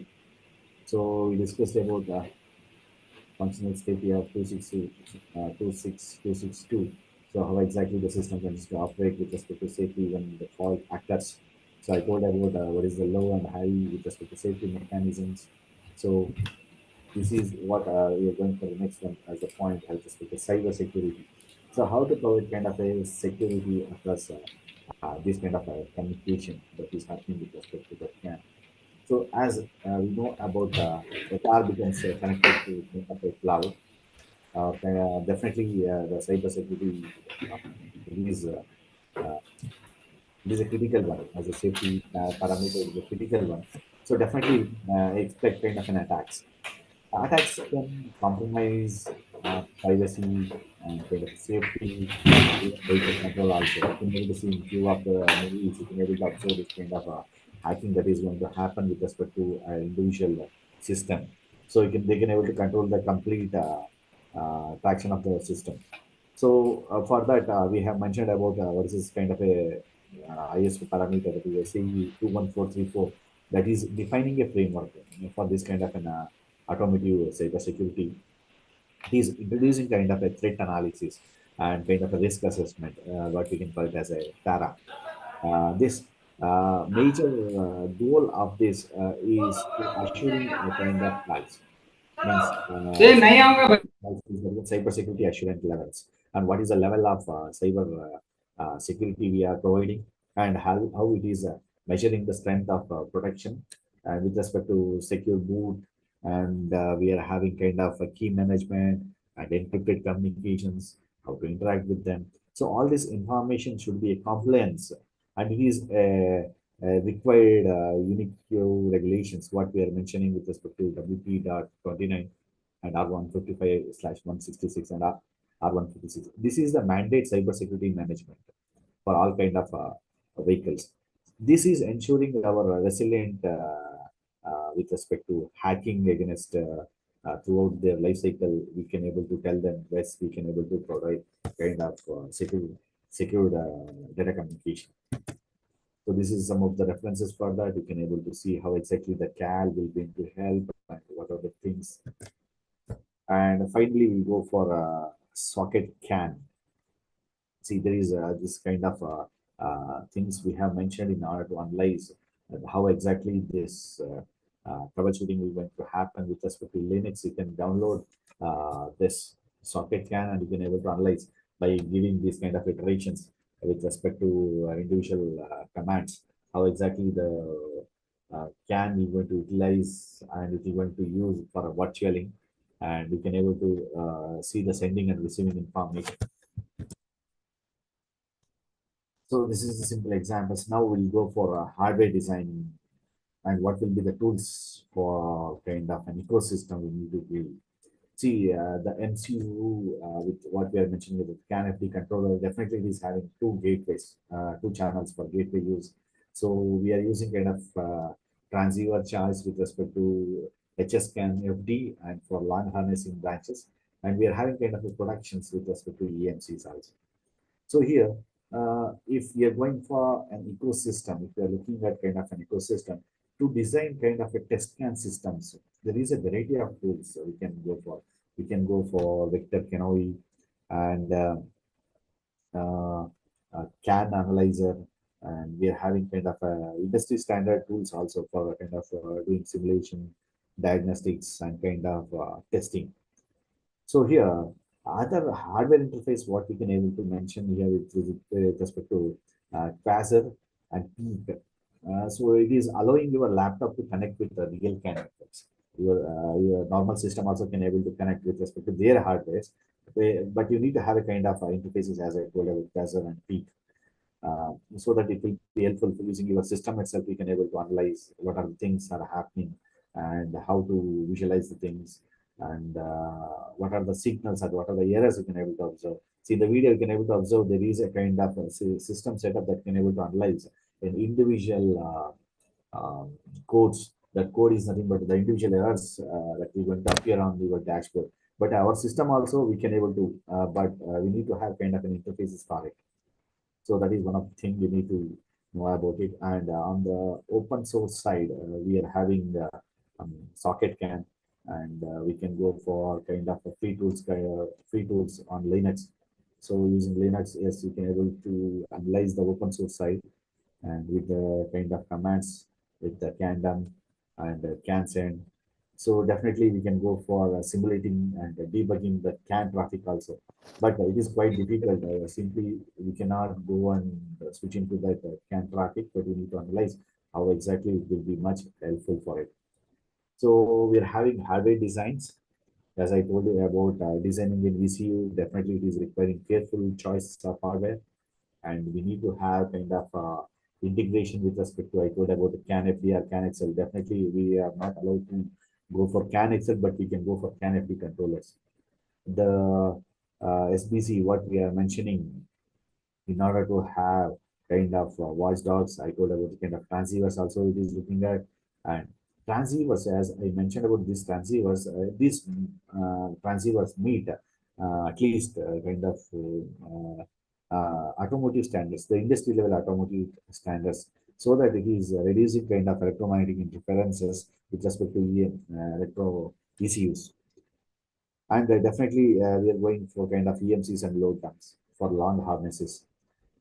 Here we are recommending the kind of transceivers that will provide kind of a symmetry. You should have a symmetry with respect to an improved CAN. The power supply must withstand the reverse polarity also. See, if you're talking about the power supply, yes, it should withstand with the reverse polarities, such as I told you, if you are facing any kind of issues, the reverse, it should not harm the complete setup. It's the complete unit should be having kind of a sustainability with respect to the power also. So if that is the case, we should work with the kind of power surges and low power sleeps, kind of it should support kind of low power environments also. See, sometimes you cannot expect all the time only the high voltage will come up here and it is going to harm the sensors or kind of ECU units. Sometimes, yes, definitely the low power also will leads to kind of power sleep. So definitely it will also harm the ECU units. So definitely we should go for kind of regulators if that is the case, so that you can have a stable voltage. So while designing the ECU itself, we should think about this kind of regulators. Means we are having kind of a buck regulators as that is normally used regulators, buck regulators. These are being used for stabilizing the voltage trials. And I know about the bootloaders. Yes, bootloaders definitely is much helpful in the support for ensuring the firmware. It's kind of a software what we are safely updating over a CAN. So bootloader, yes, it will be helpful for seed key, planning the seed key, and segmentation of the memory. Yes, we can able to operate, we can able to troubleshoot a lot of things using this bootloaders. So this is the simple examples and simple references where you can able to identify kind of an information regarding the hardware design notes. So if you are looking at a tools ecosystem, yes, I told about tools ecosystem with the CAN analyzer. So these are the some of the tools where you can able to get it through online and you can able to simulate the data. So I told about Pacer and Peak. Definitely going to help you in order to interface with respect to hardware setup, but you need to have a kind of kind person in order to analyze this. So yes, we are looking at kind of mini case study. So here we are considering just I thought of giving you a thought kind of a mini case study at the end of this session. So we're considering a door module. Just consider a door module with the ECU. We are having kind of an inputs like windows, switches, doors are kind of sensors, and some kind of you can able to observe on the door unit. You can able to see the mount kind. We can able to adjust the mirror and output kind of even the motors, kind of a locks. So we can able to observe this kind of an information, a design of a door, how exactly the door has been designed. So you can able to observe in your car when you're sitting in your car on the right hand side of the driver car, you can able to see a mount. The mount is having lot of inputs. You can able to see the lot of switches. You can able to see locking the door, unlocking the door, and windows, power windows. You can able to see the buttons for the power windows, and you can have the buttons in order to adjust the mirror also, and the lamps information, courtesy lamps information. So just take an example for networking. As an engineer, you may choose around 500 kbps. That is a classical CAN, or kind of 2 Mbps CAN FD. Depending upon the bandwidth needs, we can able to go for this kind of case study. You can look into it. So it will be helpful for you also to take a kind of case study and you can work on it. So here we are working, we are taking an example of 500 kbps. If it is a classical one, if it is a CAN FT, we are going for 2 Mbps speed, depending upon the bandwidth needs. So here the power saving modes, yes, we can able to use that also. That is need to be considered, because that is the major thing. If we are using some kind of an architecture without having any kind of information, so we need to work on these parameters also. So we need to work kind of a safety angle, and we need to work with respect to a window pinch protection. It is classified with respect to acid B. So definitely it is requiring a current sensing and plausibility test. So if you keep on using this as a feature, this ensures fast situations. See what we have discussed about this one of the case study. At the end, we should concentrate on the security, also the cyber security perspective. What will be the cyber security perspective? Just like features, secure diagnostics, see feature like secure diagnostics and the IT rollback in the bootloader prevent malicious. It will going to prevent kind of malicious softwares. See the malicious firmwares, it should be get updated. Means just like your antivirus system, you should update this also firmwares with respect to rollback in the bootloader. The bootloader will help to roll back. So this case illustrate how safely, exactly you are secure, and how safety and security has been justified from your ECU designs. So this is the case study. You need to look into it, and you can be able to work on it, and it will be leads to kind of outcomes that you can have. You can come up with your own protocols with respect to and different models. So these are the few references as we come up with. We have covered wide spectrum with respect to ECU. We come up with the basics to CAN, ECU basics to CAN, and we discuss about CAN FD, CAN XL, how exactly the diagnostics will help us, and functional safety will be ensured, and cyber security, what are the tools to design, what is the ecosystem we should equip it with. So these are the key building blocks of modern automotive systems. Now, in this session, we discussed about a major building block of our automotive system. See, the ECU is the decision-making brain, and while CAN is the communication backbone. So together, they can able to ensure the reliability, ensure the safety, and secure operations of the vehicles. So we discuss about kind of different resources also.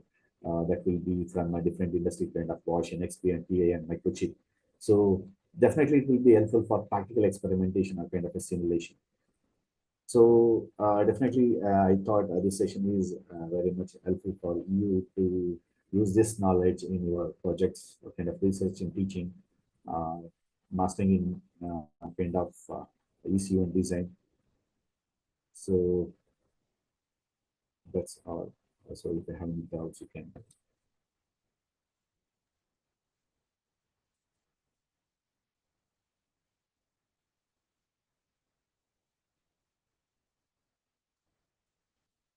So these are some of the references, what I thought of taking up with respect to some standards that will be very much helpful.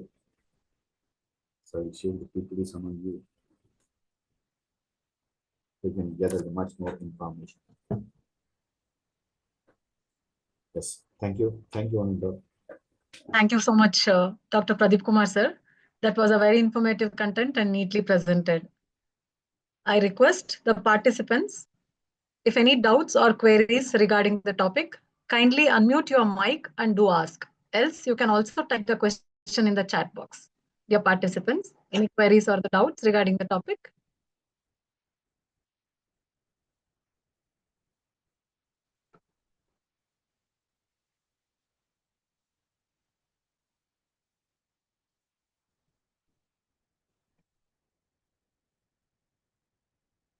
Dear participants, if any of the queries or the doubts you have, you can raise your hand or unmute your mic and do ask the question.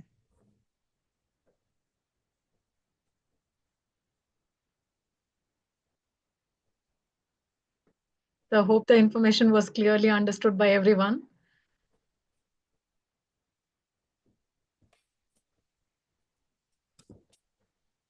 I take this moment on behalf of sir. So please. Any question or a query? No, ma'am, no queries.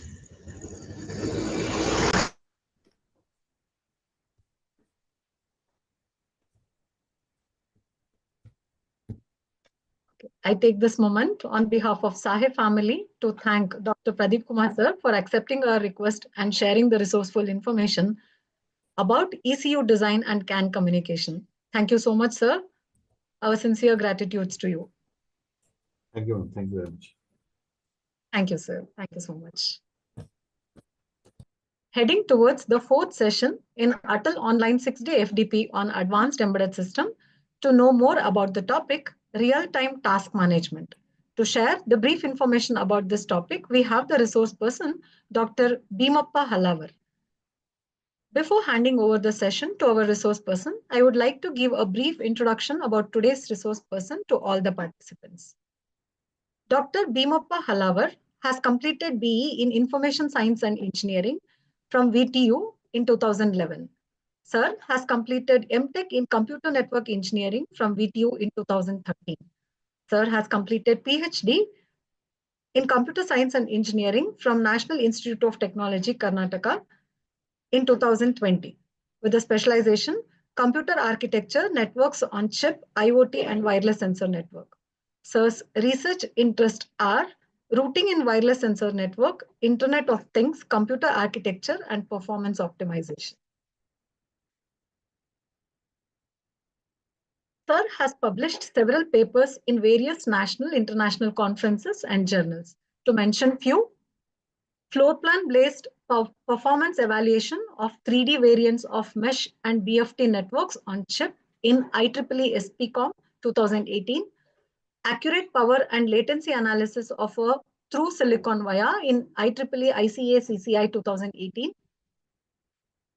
a power and performance optimal 3D BFT NOC architecture in advances in intelligent systems and computing in 2019, power and performance analysis of 3D network on chip architectures in computers and electrical engineers in 2020, and many more. Sir has taught several courses like Foundations of Computing, Computer Architecture, Networks, High Performance Computing. Sir has also mentored the students in HPC, IoT, and Advanced Computer Architecture project.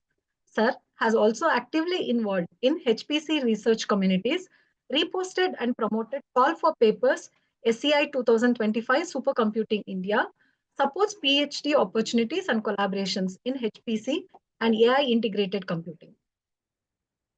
Dr. Bhimappa Halavar sir has worked as an assistant professor in SCCAB, Institute of Engineering and Technology, Bijapur, from 2013 to 2014, continued his PhD as a research scholar in the Department of CSC NITK from 2015 to 2019. Sir has worked as an assistant professor in Ramaya Institute of Technology, Bangalore in 2020. Sir is now working as an assistant professor in IIIT Sri City. Sir is also an advisor for Student Development Council in IIIT Sri City. Sir, we are very much happy and pleasure to have you as a resource person in today's session. On behalf of Sahe family, I extend our hearty welcome to you, sir. Thank you so much, ma'am, for warm welcome. Thank you, sir. A session Okay. over to you. Okay, can I share the screen? I think it's Sure, not. sure. Yes, Okay. sir.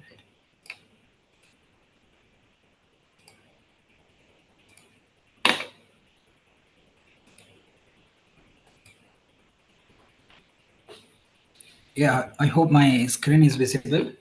Yes, sir, it is visible. Okay. Once again, good afternoon to everyone, all the participants, for joining this session at almost late night. Okay, so as today's topic, which I am discussing, is on real-time task management. Okay, so basically, by past two sessions, as I'm going through, you might be having some understanding of what exactly the RTOS, at least, right? So apart from that, what is how it typically used across the basic scenarios. So in adaptation to that, right, whenever any device which we want to operate real time, so we need to have some what we call the program to monitor that particular task to manage that appropriate resources, right? So whenever I say, right, task, right? So for example, task might consist of multiple jobs, right? So series of jobs it will do, then only the appropriate task might complete, right? So coming back to the word, typically the overall title says real-time task management, in the sense on the whenever the system is active in state, right? Any interrupts or any events which typically occurs inside any system, right? So that time how typically it handles, right? So generally when initial days which you see, right, the basic embedded systems, typically real-time embedded systems used for managing small hardwares which have small hardwares which had small not hardwares, the components or devices which typically used to monitor maybe sensing or operating, switching on off, right? Those are initial days where were easy, right? So there are very minimal number of tasks, so it was used to manage by those handheld devices. But as days moves on, right, the adoption of this RTOS across the different scenarios, starting from basic pacemaker to till, right, the whole automotive industry or car system, right? So when you consider this, there are a lot of information which typically is captured, right? So with the help of multiple sensor, depending on the type of the scenario, right? So any activity which typically observed, monitored, has to be scheduled across the time, right? So how do we manage this complex set of tasks, right? That is what that we'll be discussing. And in the session I am just covering basic understanding of what is task, what are the types of tasks typically come across, and what is the typical lifespan of overall life cycle of a task in real-time operating system, followed by some of the basic scheduling algorithms which typically used to manage a task, right? Lastly, I'm taking one basic overview of ABS ECU unit example, just to show how the task can be managed with an example, which task to be given importance, how typically managed. Apart from this, I have just taken one free RTOS details, how we can use that and make a set of tasks. So this is just an overview what I will be covering in the today's session. So as I was saying, just to define what is real-time system is nothing but typically we are right, whose correctness time, right, as well as time functionality as function should also be considered, right? So where it will deal the responses with a strict deadline, right? So basically when you are considering the any RTOs, basically we are mainly considering with respect to predictability and timeliness. So timeliness, yes. So basically what timeline is, in the sense the amount of task, right? The task which is required to be done within the prescribed amount of time. It will not take more than what is predictable amount of time. So if it is able to do, then that particular RTOS or the operating system or a task, right, which we can consider it as real-time system. And also it need to predict what events are occurring and managing those resources. But coming back to a traditional way of approaching this, compared to real-time operating system versus regular operating system, in the regular operating system, we mainly think of getting a throughput, fairness, right? Not strictly on correctness or doing with a deadline-based work, right? So there is a little bit here and there is allowed. But when you come back to a real-time system, we need to have a strict deadlines which should not miss. If the deadlines are missed, then there is a disaster typically occurs in the appropriate activity, right? So such a case can be considered as the system where we are not able to avoid the deadlines, right? So such a scenario we typically consider as the real-time systems which typically used to manage the resources. I hope I am audible. Can someone? Yes, you are audible, sir. Clearly audible. Yes. Okay, thank you. So any examples of where strict deadlines, if it is followed, right? So for example, we can say this ABS braking or airbag deployment, engine control, right? So if that, whenever the event occurs, it has to execute. If that it misses that particular deadline, right? So disaster will occur, right? Such a scenario, we need to have appropriate functionality or the task management accurately. So how do we manage that? That typically monitoring and management of this whole set of tasks can be done with the help of real-time operating system, right, which typically used to manage these set of tasks in a behavioral manner, right? So when we go ahead with what are the types of systems come across real-time system, there are two real-time systems, which one is called hard, where we we don't want the appropriate task to be missed the deadline, right? So such a if you are using a task in such a scenario, that becomes typically hard real-time system. So another set of tasks, as I said, right, where we miss the deadline is fine. So somewhat low probability of output occurs. For example, you can take example for this soft real-time system, right, where we try to book for seat in a railway reservation application, but typically it delays, right? It will not happen exactly at that time, but still the overall system works, right? So such a scenario are typically called as a soft, right? When you go back to hard realism, as I already gave an example, so another example could be flight control system, right? Anti-missile system, safety critical system, where it shouldn't allowed to miss the deadline. If it is misses, then the disaster might occur. In such a scenario, we typically turn the applications or softwares which run on that system, we call it as real-time operating system, which typically manages. So currently we are dealing with, right, based on the FDP topic or FDP theme aligned with respect to embedded systems, right? So hard real-time system is typically we referring, and we'll be seeing what are the types of tasks are there, how those tasks are handled, what a series of example, how the task life cycle typically come across, right? So in a hard real-time system, typically there are set of tasks which it's not like one task, because they'll be monitoring set of events, and based on that appropriate action to be taken care. So there will be a series of events which will be occurring, simultaneous tasks or concurrent tasks, which we can say, but all the time these critical task, right, with any task in that particular system should meet the specific deadline. If it doesn't meet, so typically the disaster will happen, right? So how do you address that? So when I'm talking about tasks, there are different types of tasks. One which are priority, periodic. One some tasks are which will come at a abrupt time, which need to be addressed. Right? How do you address those? What are the types of tasks which will be referring here? Right?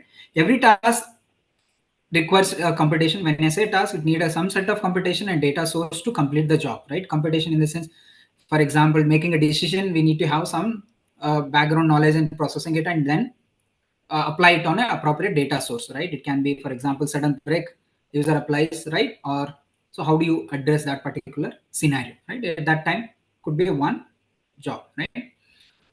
So before going into with respect to tasks, we'll take one reference model, right, which typically come across. So we have a set of works or a set of jobs in a real-time system, and these real-time systems, right, jobs, right, or a task will have a set of resources, right, which need to be processes which used for processing, and set of resources are which are used to apply or a use of those cases. That is the second one, resource model. And lastly, to manage this task versus resources, right? So when to allocate how, so there should be an appropriate management technique where resources typically called as the scheduling or resource allocation algorithms, typically intelligent resource algorithm, which will make the overall real-time system more effective, and it will try to meet the hard deadline, right? That is the goal of these algorithms to based on the requirement, right?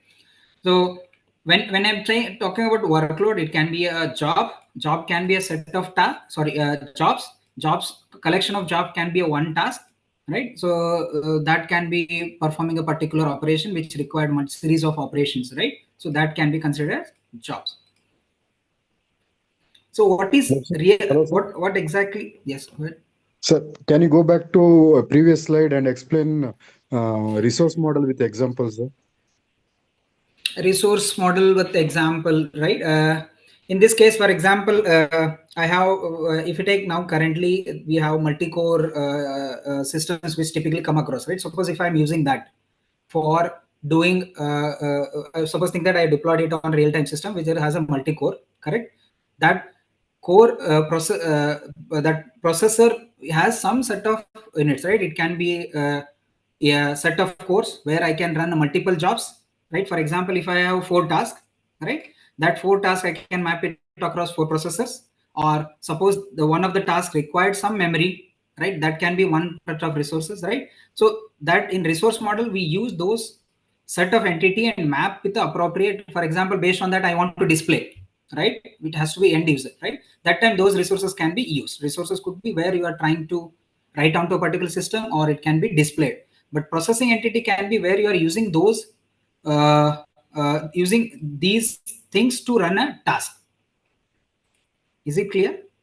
Sir, actually, sir, I'm basically from automotive background, not electronic background. So Okay. I'm getting confusion with this slide. This model.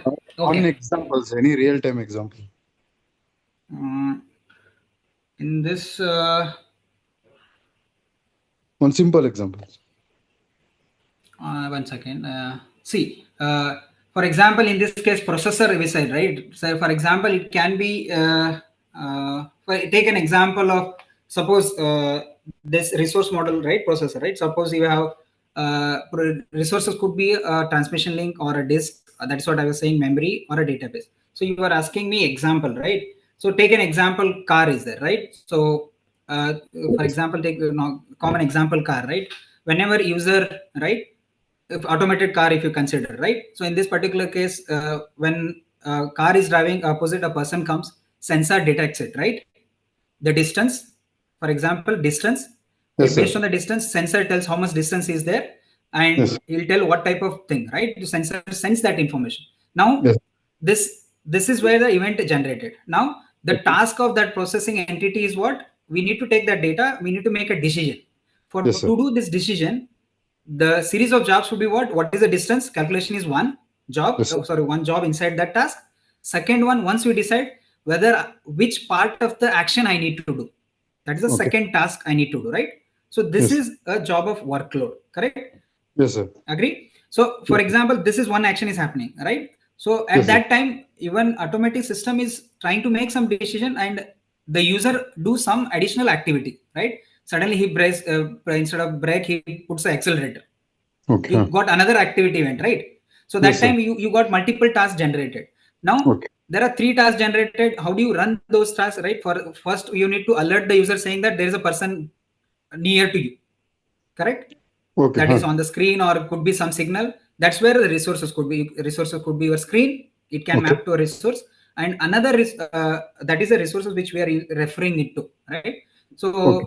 that particular case, and the second case, the process model, right? Resource model could be a process. In the second case, what I'm saying, now I have to calculate whether I have to apply a brake or I have to move ahead or I have to take a reverse back. So that decision need to be made based on the past history.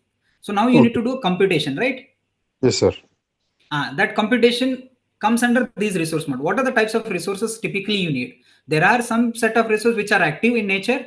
There are some resources which are passive in nature. Okay. So active resources are currently for example, your sensor or your processor where the job is running.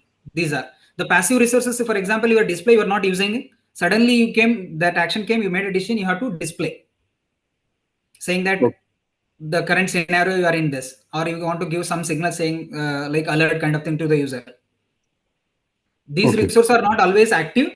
Whenever you require, you use those passive resources. Okay. Yeah. Is it clear? Yes, sir. So Now it's clear, sir. I was a little bit confused about the examples of resource model. Now I'm clear, sir. still, if you want, I can just see No, I resources got can be anything: passive resources, active resources, which no, I got the depending on the preview need, we information be of using it. resource model, sir. Okay, so now question comes, why I'm trying to tell resource model here. The purpose is every RTOS, right, real-time system has its own set of resources, right? How can I make a generalized model?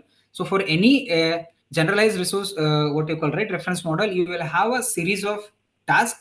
For each task, there is a series of resource required. Either it could be computation or it could be reusable, right? So for example, if you are transmitting a data to a server, right, the network, right? So there could be any number of resources depending on the activity. There is always a mapping across these resources. So any the reference model, what trying to tell here is the overall components which are there and how do they interact. Actually, there should be a notation representation. How do you map a resource, active resource versus passive resource, interlinking, that also can be described. Okay. Okay. Okay. Thank you, sir. So now, okay, fine. So apart from this, when there are series of activities happen in the same example, I am saying that user has pressed so many what you call, right, external events and internal sensor based events are there. Now we have to make a decision which one I need to do, right? So then there is the scenario comes, how do I handle these resources? That's where the intelligent, or we can say some of the scheduling algorithm based on priority, right, it will occur, right? So scheduling algorithm has a decision right? Generally, when we go for implementing embedded system, right, there are two types of events typically comes. Just for understanding, I'm saying that is called interrupts, right? Interrupts, hardware interrupts typically we come across, where whenever those interrupts comes, the scheduler has to stop and address those resources based on their priority, right? More than one interrupts comes, or it will go at regular its own decision, right? It has a set of active process. One sensor is monitoring distance, object nearby. Another sensor is taking user control. Third sensor is monitoring surrounding, right? So their priority will be there. So in this chaotic scenario, right, what action to be done, which processor, which task to be addressed. So it depends on the type of the task. Now we'll be seeing what are the tasks, how the task priority come across. We'll discuss. Any doubts? So this just model to understand here what I'm like, these are the main components will be there, which we need to interlink based on the type of the example which you take, right? You can map PI, you can map resources with respect to a scheduling algorithm, with respect to, and if you take any task, right? So every task comes up with a set of parameter. So when the task should start, what is the absolute deadline for that particular task, right? Is there a relative deadline, right? So sometimes what happens, let it start at 3 seconds, but it should be finished before within the relative time, right? So there will be different scenarios which come across. Sometimes we say that some tasks to be started exactly a particular amount of time, that is start time of that particular job execution, right? So there are different types of what you call, right, task comes across, that we'll see one by one. So in general, if you want to define what is a task, so the task is an independent thread of execution with has its own stack space and a context. Then it has assigning priority level, then specific functionality or operation. Then it will be having its state information here. Just to understand, whenever you run, like just to before going here, I just give a context, right? Whenever you double click, when you're using computer, right? Whenever you open some application, something, right? Suddenly what happens? It creates one task, but underline it is, we call it as a process. And whenever you run your application, you will be operating on some data, right? You need some memory on top, right? Memory will be allocated to that particular process. And when you minimize, or for example, when you do a reboot, right? For example, sometimes you do a reboot suddenly and restart, the old context will come, right? It will ask you to restore the browser, right? So it is saving the context at a particular amount of time, right? So similarly, every job, right, task need to have its details, right? It could be, for example, stack space, where the appropriate data, recent stack typically holds a recent activity which can be used whenever, right, based on the operation which is trying to do. And context is the state at which the current process is, or a task. So every task comes up with its own these properties, and it will store the information accordingly. Whenever a scheduler or the RTOS loads that, it sees its context, then it behaves accordingly. Though every task always come up with a priority, as I was saying, right? So in this example, there is a sensor detected a person near, and we are going at a particular speed. What to do? That is one type of task, right? Another user has panicked and pressed some other button. So what to do? That is a second task, right? So like this, at any point in time, when you are using across these real-time system in a real-time scenario, a lot of events occurs, right? So which one to address first, right? It depends on the priority of that particular task, right?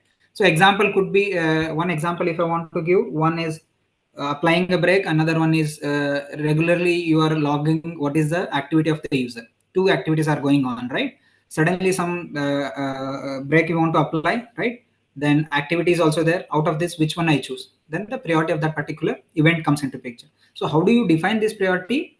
For example, for implementing RTOS, one free RTOS is openly available, what you can say, operating system, which you can take. And if you are connecting particular sensor, you can define what is the priority for that, right?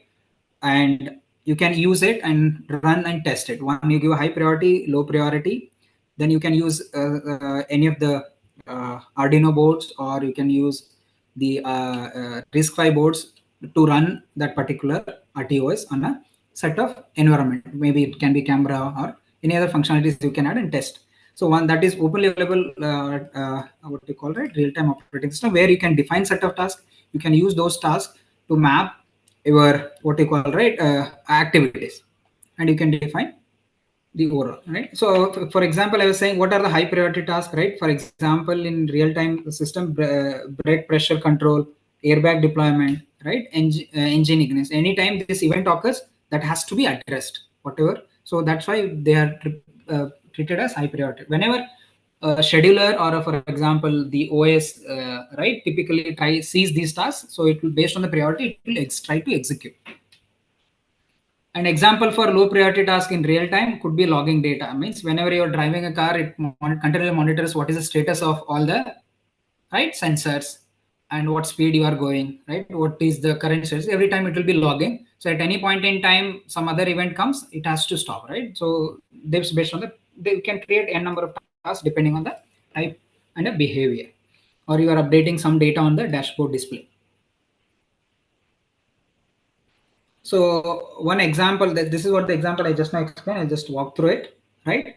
Suppose if you have it is like low priority job currently the car is doing, identifying, writing diagnostic logs, what is going on across all the sensor. Suddenly wheels locks up, right? Means we have to break the task, right? So once wheels locks up, then it will stop the low priority, that is suspend the logging task. Suspend in the sense it will go back to the waiting stage or suspend stage, and then instantly switches to high priority task, so that is to be addressed. Once that is addressed, then it can bring back the suspended task to resume. So if you see here, every task has like an overall task which come across in real-time operating system has a series of stages, right? They move to ready to execute, execute to suspend, suspend back to ready, right? Like they'll be moving across and will be managed. Why typically why we need to do here? The answer, can anyone tell me why we need to switch the task? Anyone?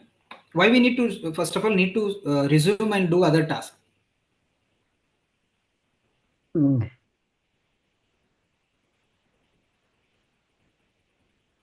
Anyone? Based on situations like colloidal situations. No, I'm asking right now. Currently, there are two tasks. One is diagnostic log is there. Then another suddenly wheel locks up came. We need to do a break, right? So two tasks came. So I can do two, right? Why need to do one only?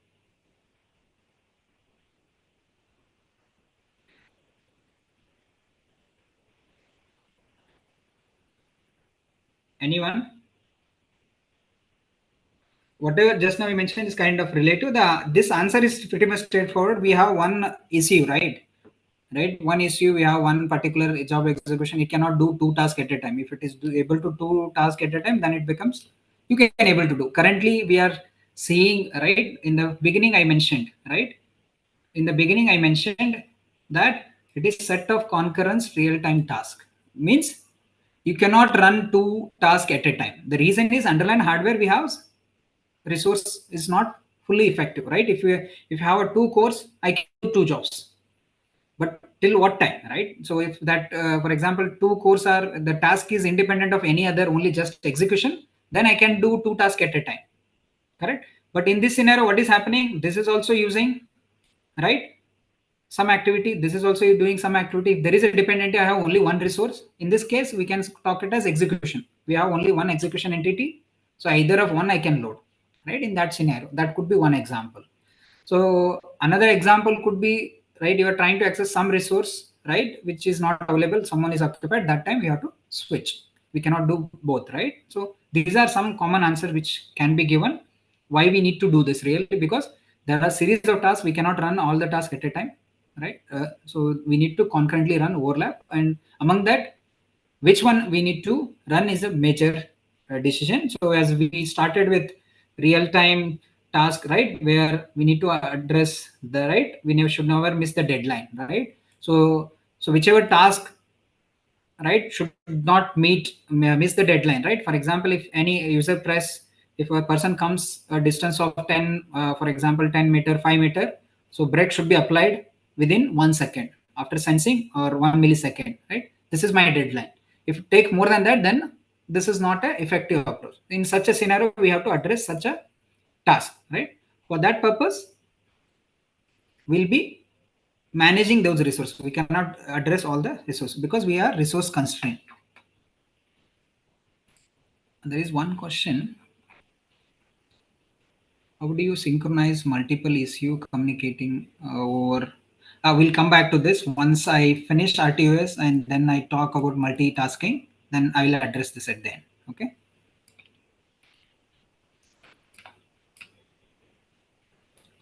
So typically, what is the life cycle of a task, right, in a RTO, real-time system? So whenever a task is defined, right, created, right, where you have defined it, but it is not in an active state, right? It will be the created state, which you typically come across, right? So whenever that particular task start executing, for example, a person came near to the sensor, then sensor activates saying that calculate the distance up, right, do the appropriate action. That time the tasks are gone into ready stage, right, eligible to run. Then it will wait for CPU. That's where scheduler comes into picture, sees whether it's capable of running. This is the second stage of any what you call second stage of a task. And third one is running. So once CPU knows that that's a priority task I need to schedule, so that particular task will go in running state where CPU start executing, whether it can be calculating a distance or should I apply a brake or should I go ahead, right? So those decisions to be made. So that decision can be run on that particular task. Suppose at any point in time, right? So you wanted to display on the screen, but that particular screen is used by some other sensor or some other data. That time it has to wait, right? In that time, rather than keeping that particular task inside a CPU, we'll move it to a waiting stage that is called blocking. Then some other task can come and use those resources, right? The task management basically helps you to effective use of, right, resources inside a system, right?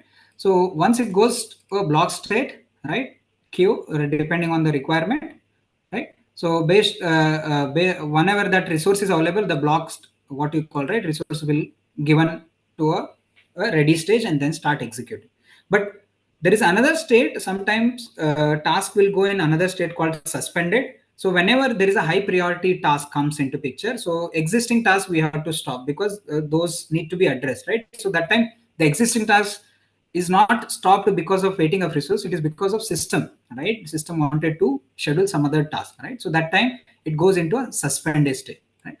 So once that particular task finishes, it go back to a suspended, bring it depending on its availability. If some other priority process comes into picture, it goes, right, depending on the scenario. And lastly, once the task finishes, it goes out of the process. Here, if you ask in real-time operating system, these tasks we termed it as process. So each process will have a series of jobs that will be run with the help of what we call threads. So here is an example which can be seen. A task one can have a multiple jobs, and this task can go across any of this stage. Another important part, right? So for example, I was just mentioning suddenly one particular task came to apply a brake, right? So it has to make a decision. It will stop the logging a task, right? So then once it finishes that apply brake, right? So you have to bring back that particular logging of that particular vehicle, right? A task, bring back to the state where it was stopped, right? So how typically it is handled? So in operating system real time, they use an interesting concept called context switching. So at any point in time, OS knows which task it is trying to currently shift, right, back to a suspended. That time what it does, it save the state of that particular task, right? For example, in this particular case, task A is there, right? It was running, right? So CPU came to know that it has to do at any cost task B because it is high priority task. So then what it does, it saves the context. What do you mean by context here? I was trying to tell you the content of the task, right? This one, right? It will mention whatever the memory which it was operating, what data it was operating, that stack space. Then what is the ID of that particular task? What is the current status in which it is there? Then what is the priority level? Then it also saves the information, whether it was in ready, block, right? Or some functionality if your operations are there. Those things typically saved. That is called context. At any point in time, if a task is stopped or the task is paused, that particular time it is called, right, is called that context. So we need to load the same context whenever that particular task comes into picture. That time it is called context switching. When you load back the thread which was paused, right, in this, for example, in suspended state, right? So, or for example, it went in waiting state, right? You are loading back because it got a resources or it got out of the suspended, right? So that time it has to start from where it was stopped. So that context, every time the operating system saves the appropriate context, right? How does typically it goes? So once a context is shows how the switching occurs, it saves the current state, loads the new task, then enable the multitasking. Then once it finishes, it go back to old saved context. It loads that particular context, then it executes. So this is what you call typical understanding of what is a task, what is the life cycle of task, how it travels, and then the important concept here is how they are able to manage running multiple tasks is because of this context switching. What is the disadvantage of context switching? Can anyone tell me? Advantage I mentioned, it is easy to switch over one process. You can resume at any point in time. What could be the disadvantage?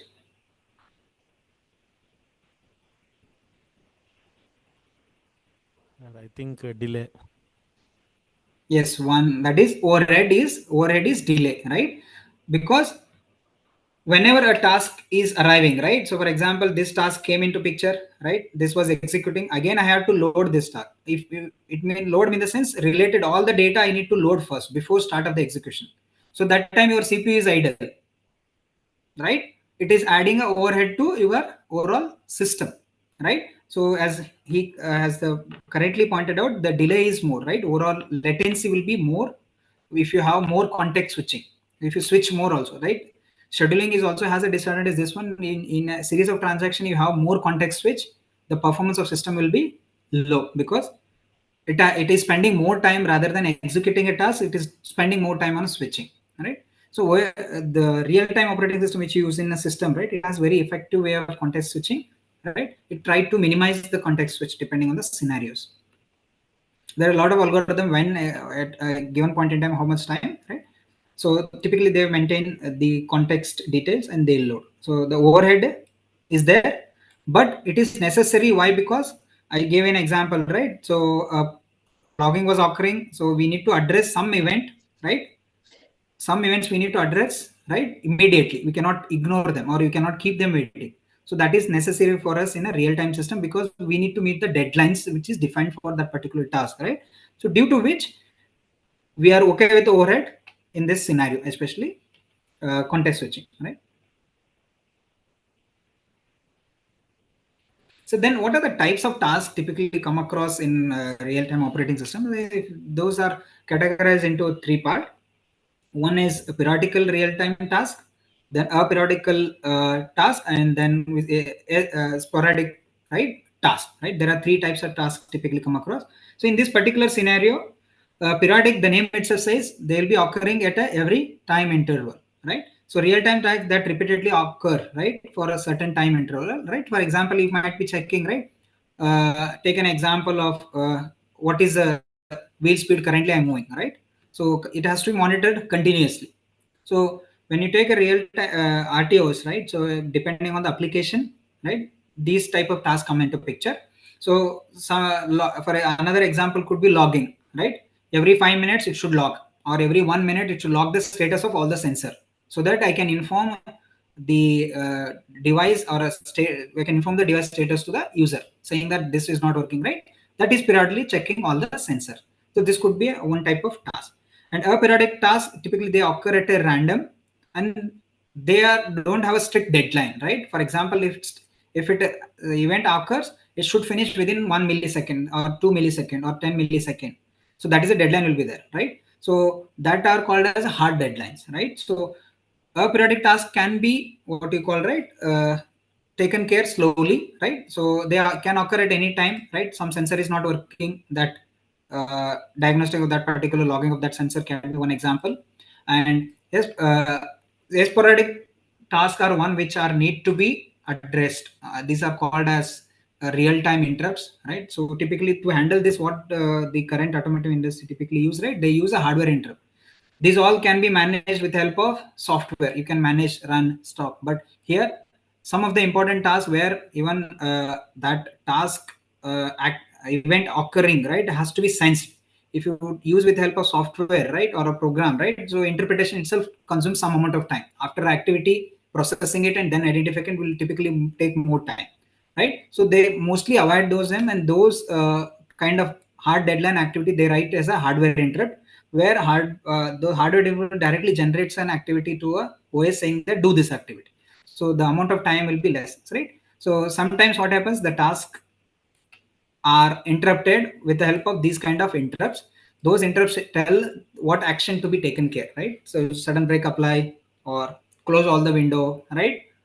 Or start of airbag, right? So those are typically generated with help of interrupt. Interrupts are one which tell the current smooth execution to stop and do the emergency job, right?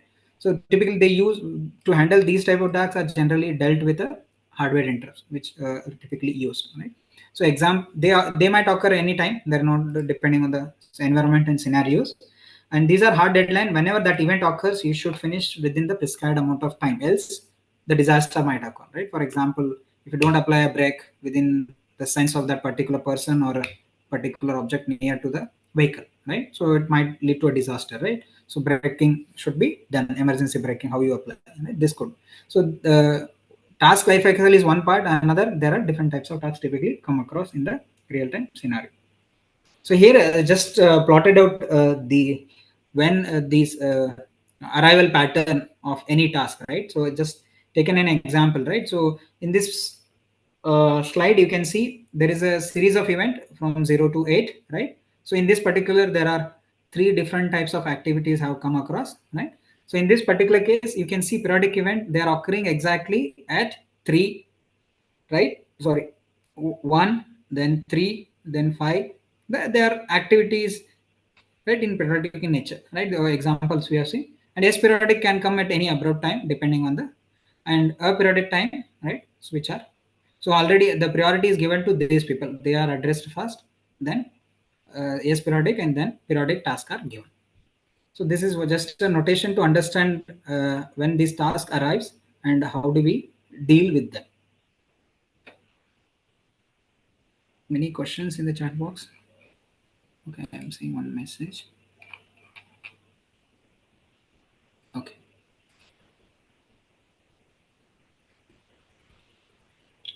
So we were trying to understand from the beginning, right? What is task? How is the life cycle of a task?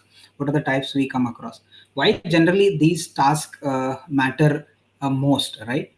So first one is, right, we need to, there are a series of tasks comes across, right? So why we need to manage them, right? The reason is depending on the type of the task, we need to address those tasks, right? So one could be one advantage for manage, why task management is typically matters, right? The reason is safety critical system, right? You have a series of operation tasks, among that which one you execute first depending on the scenario, which will make overall systems to run a smoother rather than going ahead one particular pattern, right? One could be, one reason could be we want to make a safety critical operation to be addressed first, right?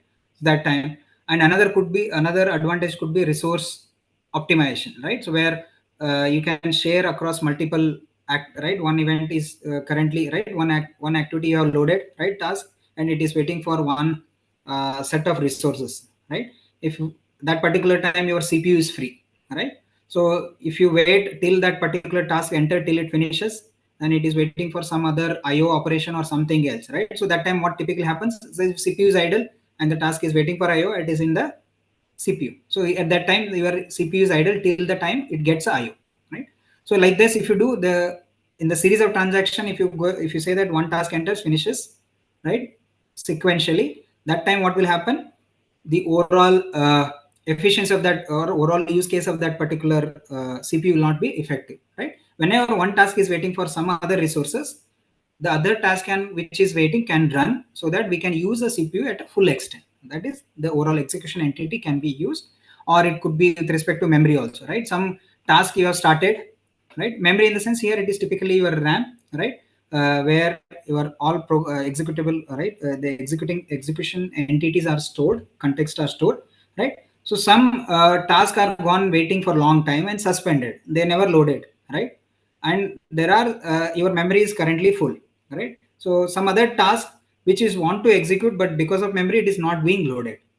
But some are which are there in the memory are typically what is happening, they are waiting for some other resource, right? At that time what we can do, we can take out those resources which are occupied, right, memories, and push it to a secondary memory, then load the correct context. Whenever that particular task which was waiting for resources get the resource, then you move back from the secondary memory to the main memory. This is one kind of way of handling the effective management. So task management to advantage not only with respect to handling critical operation, it also effective use of resources. Then if you want to define a deterministic behavior, that time also critical response times, right? We can also handle, or multifunction, where if you want to run more than one system, right? So if you have multi-core architecture, that time you want to run more than one operating, right, systems, right? With that particular case. And lastly, fault tolerance, right? At any point in time, if you have system got failure, right? So that time you don't know the context of the task, right? If you have not managed those tasks, right, you have to start again, right? So effective management of those, that is storing the context of that particular resource when it loads back or going into a context, right? These are the common advantage of going ahead with task management rather than giving a task series of sequence. You can manage them so that we can get advantage out of this.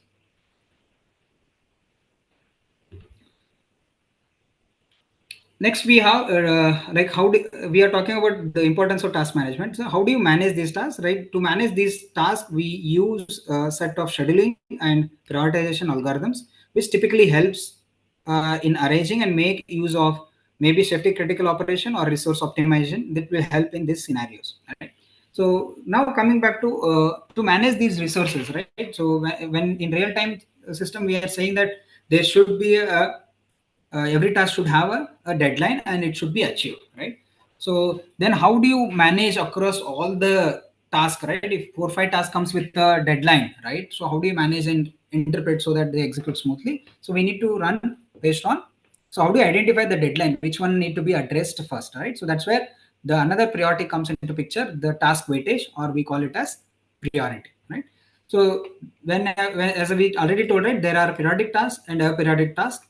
So to handle these periodic tasks, there are a set of algorithms which are come across based on, right, where they will do a better management of those resources depending on the type. One is called rate monotic, right? It depends on the rate at which the consumption is done. Another one is called a deadline monotic, where it will see what is the deadline for that particular task. Based on deadline, it will decide which has a less deadline, it will give high priority.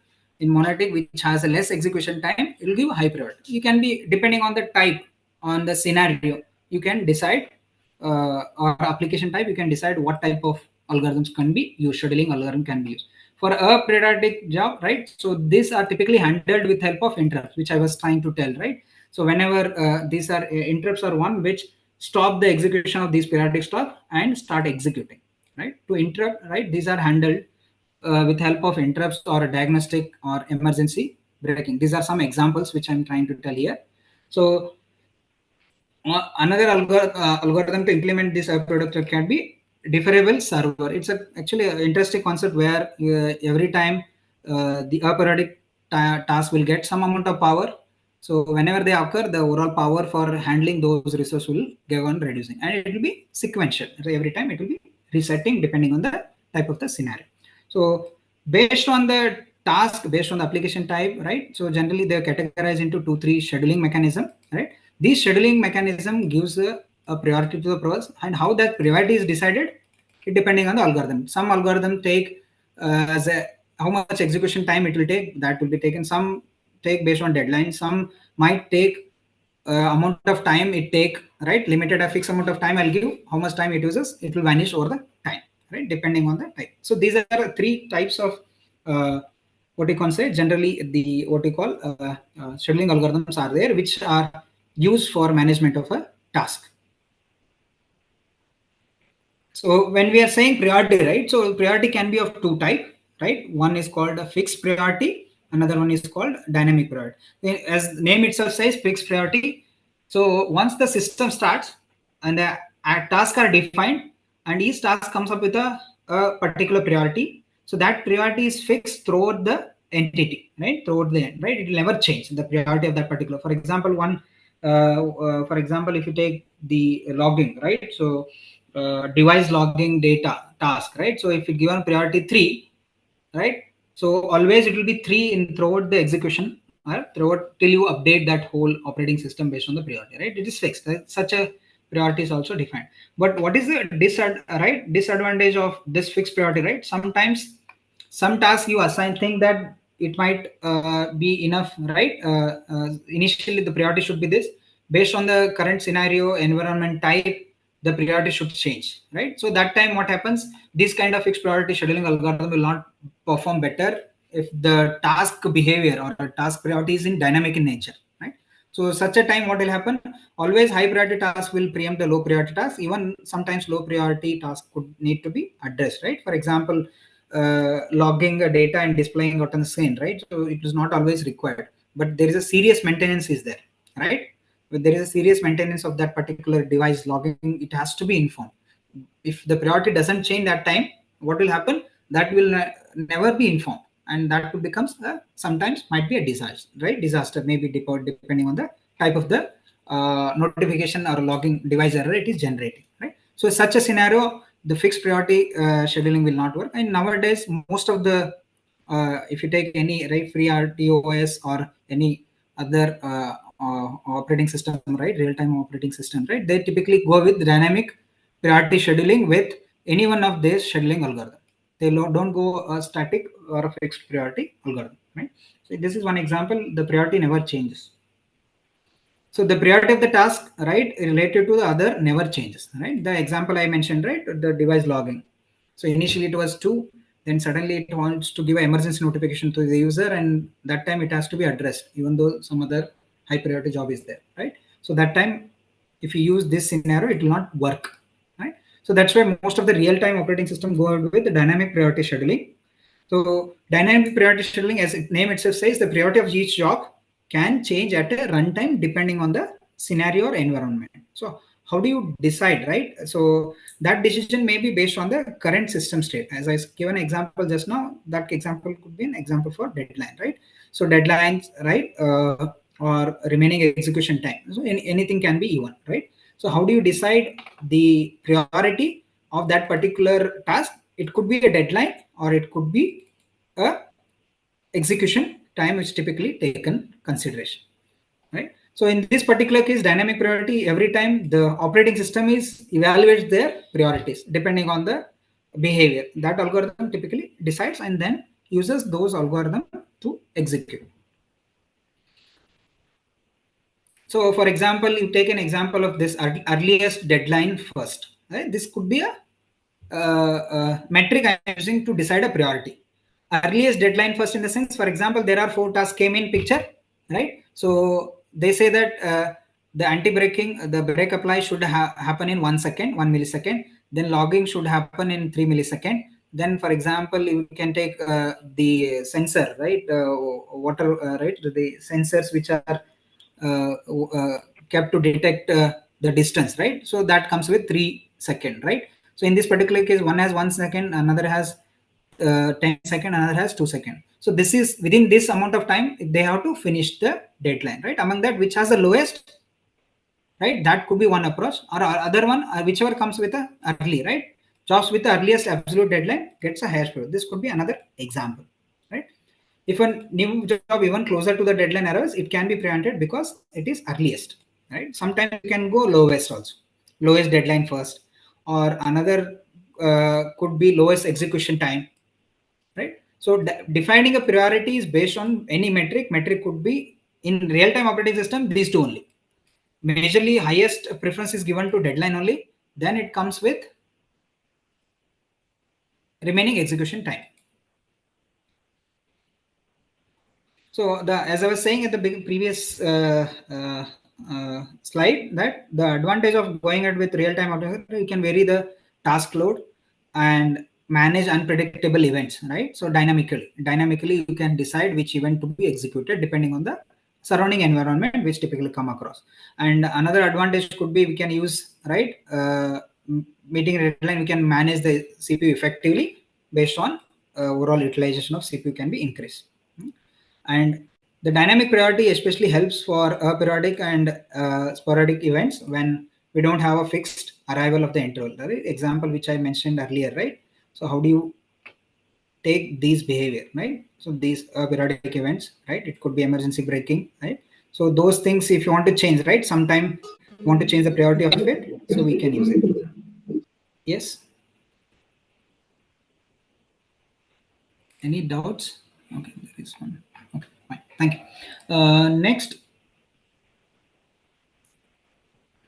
we'll see what are the types of dynamic, what you call priority task management dynamic scheduling algorithms are there in RTOS, right? So as we said, fixed, right? So we'll not fixed priority scheduling algorithm, which we have seen already, right? So priority is inversely proportional to task period, right? Rate monotic scheduling algorithm, right? It is fixed scheduling algorithm which we are talking, right? So basically what it does, right? It decides, right, priority, right? Priority of this particular process, right, is, right, depending on the task period. If the task period is shorter, it will give a highest priority. If the task period is longer, it will give a lowest priority. And it is also preemptive schedule. Wherever a higher priority task comes into picture, right, it preempts the lower priority task depending on the scenario. So how do you decide the period? Rate is typically considered as 1 over the period. So how much period it is taking, right? So this typically it's called also preemptive algorithm where it is switching over a particular task. And the second algorithm, right, it is deadline monotic algorithm, right? It is also a fixed scheduling algorithm for real-time systems. So in this particular case, priority assignment rule is quite different than the previous case. Here, the priority is assigned based on relative deadline. What do you mean by relative deadline here? The relative deadline is nothing but how much time the task has to complete after it becomes ready. In the sense, once a sensor detects saying that there is a distance person, right? There is one object near to the distance sensor, sends a signal. So that particular amount of time it has to execute. For example, if I say 3 milliseconds, so that becomes a relative deadline for that. So that time the priority of that particular thread changes or a task changes, right? Short relative deadline, and right, so that becomes a highest priority. Longer relative deadline lead to a lower priority. This changes depending on the scenario.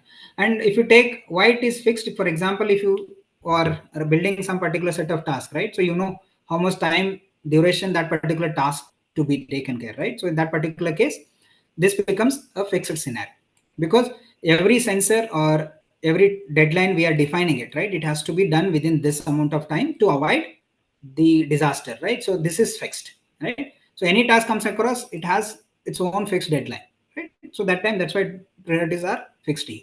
So same case with this also, the amount of time taken by any of the task, right? In the rate monotic, it will see the execution time, right? So execution time is nothing but it has a fixed set of instruction to do, right?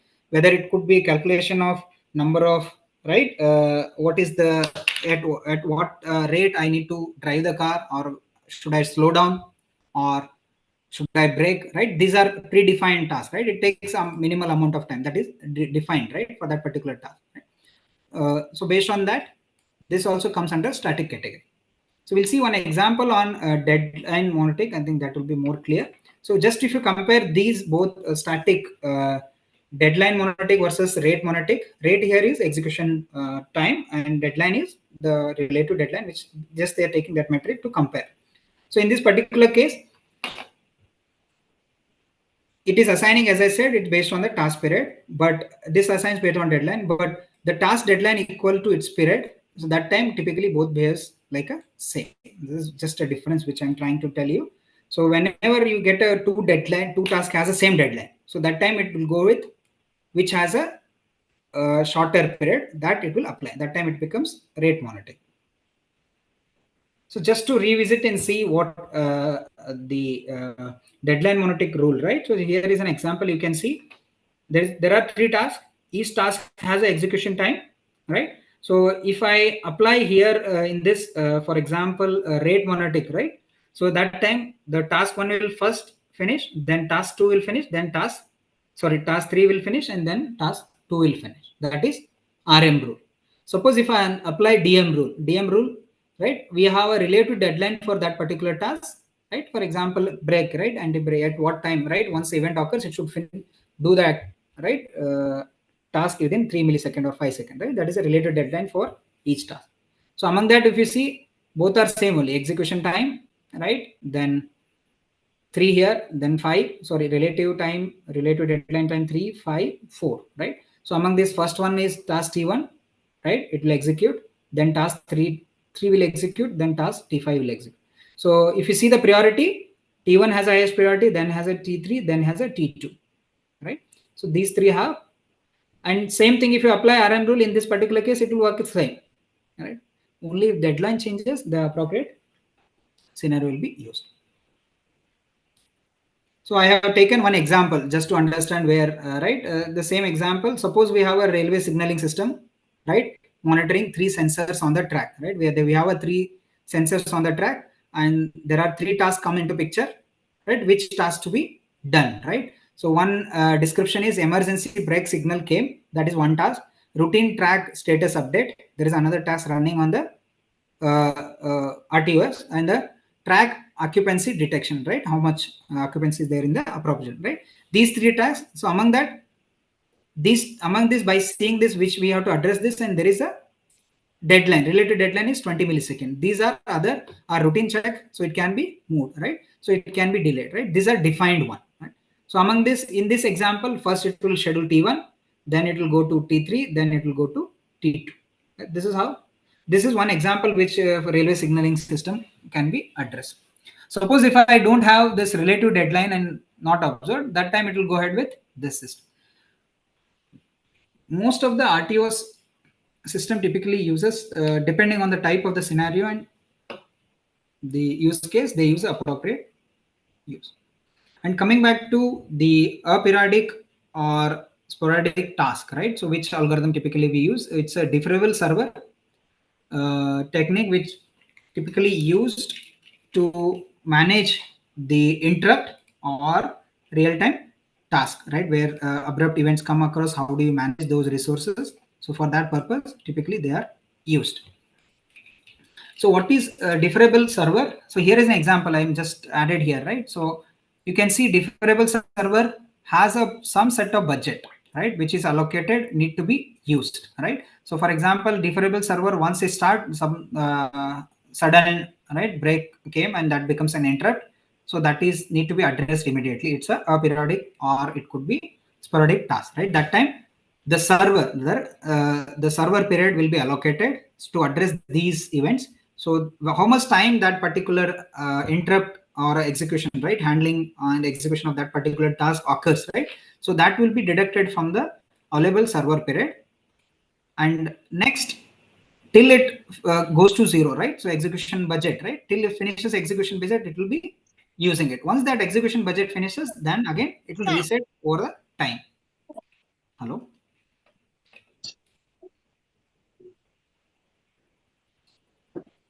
Reset over the time. So in this particular case, overall example, deferable is nothing but here, if there is no work, interrupt comes, the helper save this budget, right? For example, 4 nanosecond, right? So if doesn't any what you call, right, interrupt comes, that time the server period will be used and execution budget will go down, and this will run over a period of time. Here is one example I'm just trying to tell you. So whenever the server executes a job, so it will have an execution budget decrease at a rate 1 per unit in time, right? If it executes for 2 cycles, so it can be 2 unit, right? Per unit time could be in terms of cycles only. So just for understanding, it is great, right? If the server budget is 5 millisecond and the job runs for millisecond, the interrupt occurred, so then it will be remaining only 3. In this particular case, out of 0 to 10, it use 6. So only 4 millisecond budget is remaining. So then periodic, right, it will remain, the reserved budget can be used in next subsequent periodic job. Suppose if it is used for here, this preserved budget will become 6. Suppose if you have 10 as a millisecond, right? Or it can be depending on per unit time what is defined.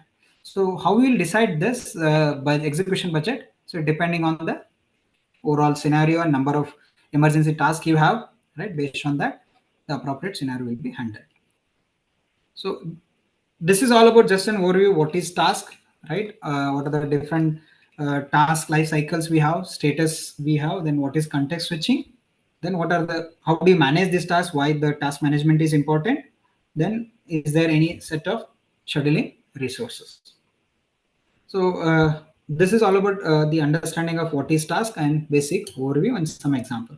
So just to move on to the implementation side and use case of this task management, all right? So you might, all of you might know about this free RTOS, right? It is openly available, right? Open source, lightweight RTOS, which can be used across any set of IoT drones, wearable devices, but only have to map the data reading and sensing, right? So this is most commonly used and it is written in C. So its size is very small. It will take very less memory in the RAM, right?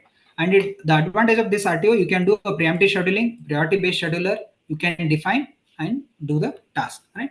How does the task execution works here? In the every operating system has its own way of execution of a task, right? So it might be not exactly same way of this life cycle, not like this same cycle. They come up with their own analogy. How does it goes running to block to suspended, or directly running to suspended, whether the task reviewing is there. So from operating system to system, it varies. But in this particular case,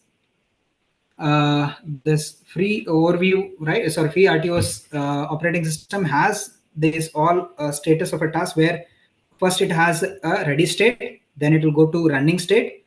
From running, if any task comes, right? For example, waiting is there, then it is waiting for some resource, it will block itself, that is block state.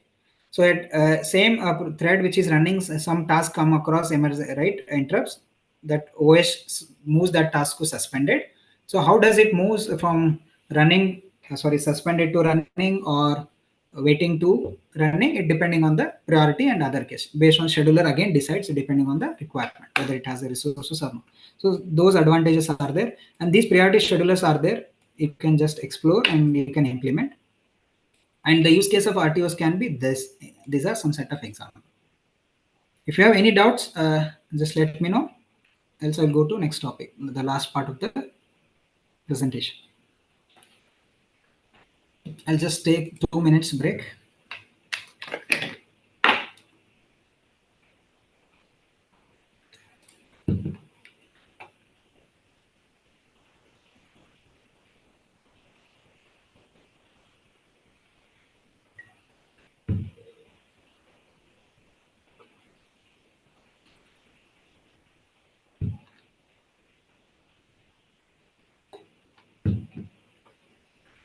Okay. So last part, just I'll take an example that the one, the ABS control EC unit, right? This is a set of sensors which are typically come across when the ECU is trying to manage the involved entity, right? So I just taken what are the tasks comes into this particular, what you call model, and what are those tasks which are typically come across, and what is the type, and what is the priority, and what should be the typical period or event deadline, right? So wheel speed sensor read, it is a periodic in nature, and it is high priority because every time we have to give the speed, right? So for that it is done every 5 millisecond. And brake pedal detection, it's aperiodic whenever user presses, right? It is high priority. It is based on a pedal. Whenever he does, it will go in active state, right? So then ECU ABS calculation, right, where exactly the overall the scenario need to be computed, that is at every 10 seconds. Then communication to a dashboard, whatever the data which is getting should be displayed on this. This also periodic in nature, every 100 millisecond. There's not much priority. And data logging, which is also a periodic in nature. Any sensors not working, right? So if sensors, right, not responding that time, it will do a data log. That time it becomes a periodic nature, but it is event triggered based. Some sensors you are asking it not working, that time it will log the event, right? Some data is not coming. So it's no low in nature. Sometimes it can in real time, if you want to make it dynamic, then you need to change the order of the execution inside, or while defining a functionality inside the operating system. So here is another priority hierarchy, whatever just now we discussed. So this is from low priority, high priority among 3 tasks, and the same 3 tasks if you take, right? When 2 tasks comes into picture based on this priority matrix, this is how it executes, right? Initially only 2 tasks are there, so it is started executing, right? Diagnostic event, right? It came here due to break control has a medium priority, it is started executing these 2, and it varies and it moves across event, right? So if you want to simulate this, you can use some open source simulators to simulate the events which typically come across. And response time of any function, typically they expect, right? When you are talking about critical safety function, right, where disaster will occur, right? The common standard is you should have less than or equal to 1 millisecond. Okay. So that's it for today's presentation. If you have any doubts, I will take. I'm open to questions. So one question in the chat box which I have seen is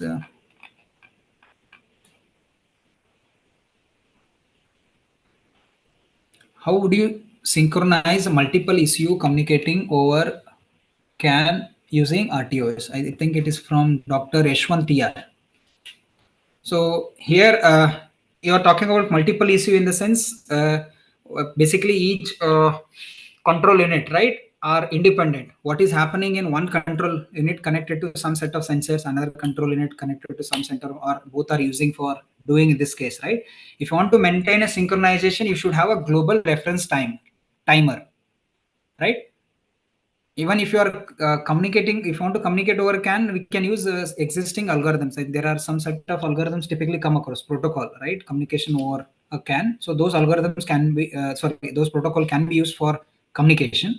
For a synchronization, right? So typically we can have one, what you call global timer, which they both sync and they will try to execute. Did I answer your question, Yashwant?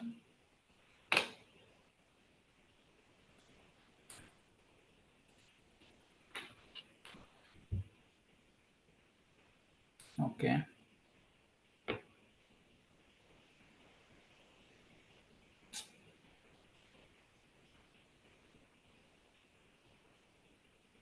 Next, one more question is how does a frequent context switching affect the system performance in the RTOS? So this I just discussed here in the previous discussion. Where is the context switch?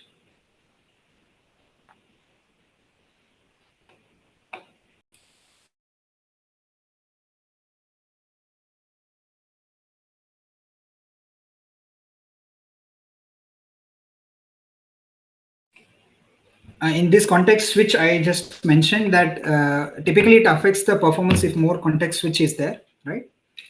It could degrade the performance of your operating system. For example, when you are doing context switch, right? So that time some emergency interrupt comes into picture, right? And frequently it is getting delayed at least for one, right? The switching amount of time or handling amount of time, right? So that time typically it affects the overall behavior of the RTOS, in which might affect the task execution also, right? A delay in task execution, or which might affect the deadline delays also might come. Like worst case scenario, it can reach to imbalance of those tasks.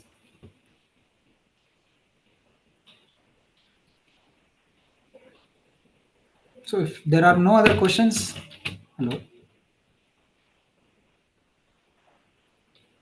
Sir, one more thing, Right. sir. If Yes, interrupt and contrast switching happening simultaneously, which one it should give the preference, sir?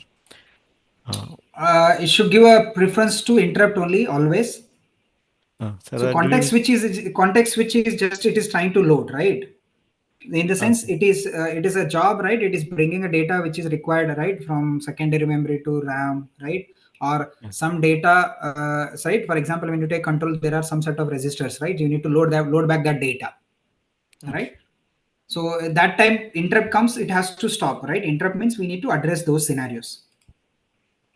So it will address the interrupts only. Okay, sir. So during interrupt, I think if the information in the contract get changed, then it may be problem, right, sir? Usually what whenever interrupt comes, right? So context switch, there could be an issue, but whenever when you are trying to do a context switch, right, we are not erasing the existing thing, right, till completely OS, right, sorry, task comes into running, that context will not be removed. Okay, sir. Thank you, sir. You got what I'm saying? If context will not be removed, it will not be affecting. Once the OS come back to a state running, right, right, running, and then changes occur, that time it can say goes into garbage. Okay, sir. I understood, sir. But if interrupt comes, obviously it has to move that current state. It has to save. That will not take much time. But if you have hundreds of context switching, right, frequently it's occurring, then it becomes more delay. Okay, sir. Okay. Thank you, sir. Thank you. Hello, sir. Yes, ma'am. Sir,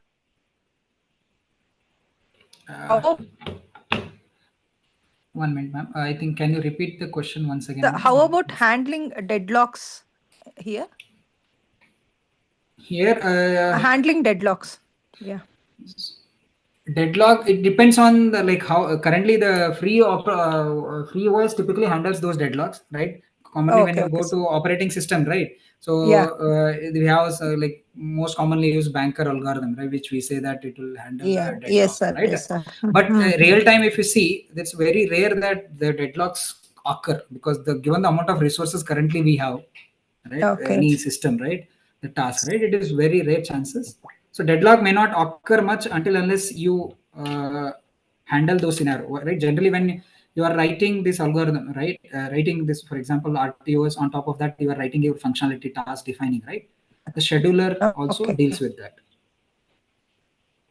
Yeah, that is there, sir. Is it like the deadlocks are assumed not to happen, or any prevention methods Not are to also happen. going to be included? So we just It is assume like they are not going to happen. Yes, it will not happen. That's what we are assuming. That's and also there is a strict kind of use of prevention. resources.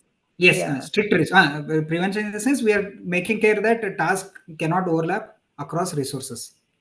So because you are scheduling, right, you have a fixed set of activities to be done. But right, when you define OS for RTOS, it's activities maximum fixed. Only runtime scenarios it has to behave, right? But when you go to our real-time operating system, user uses right, left and right. There is a lot of resources are there. The complexity is not that much compared to a real-time operating system. Okay, sir. Regular operating system. Okay, thank you, sir. Okay.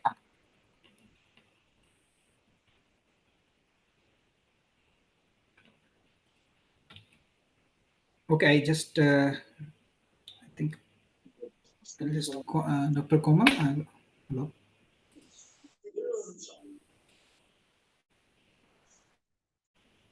Okay. Hello.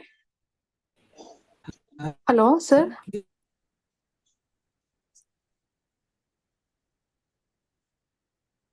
Hello.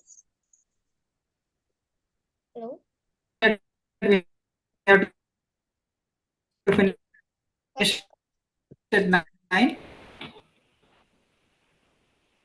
Yes, ma'am. Yes, ma'am.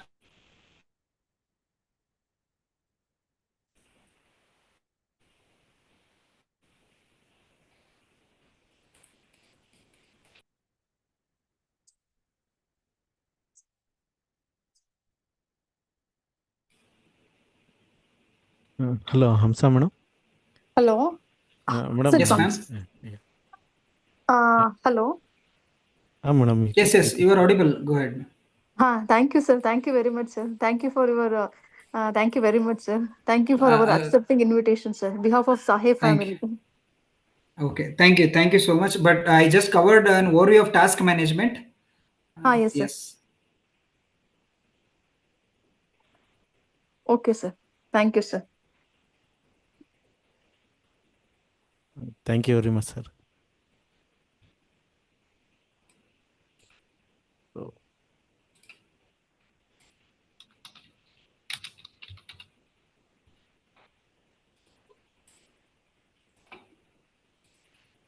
Okay, we will wind up the session. Can we?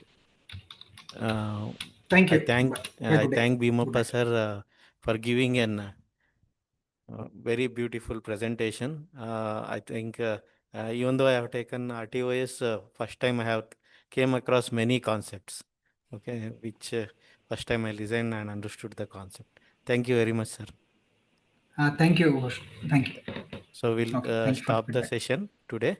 So tomorrow, with using the same link, we'll join back. Thank you. Thank you very much. Okay, bye.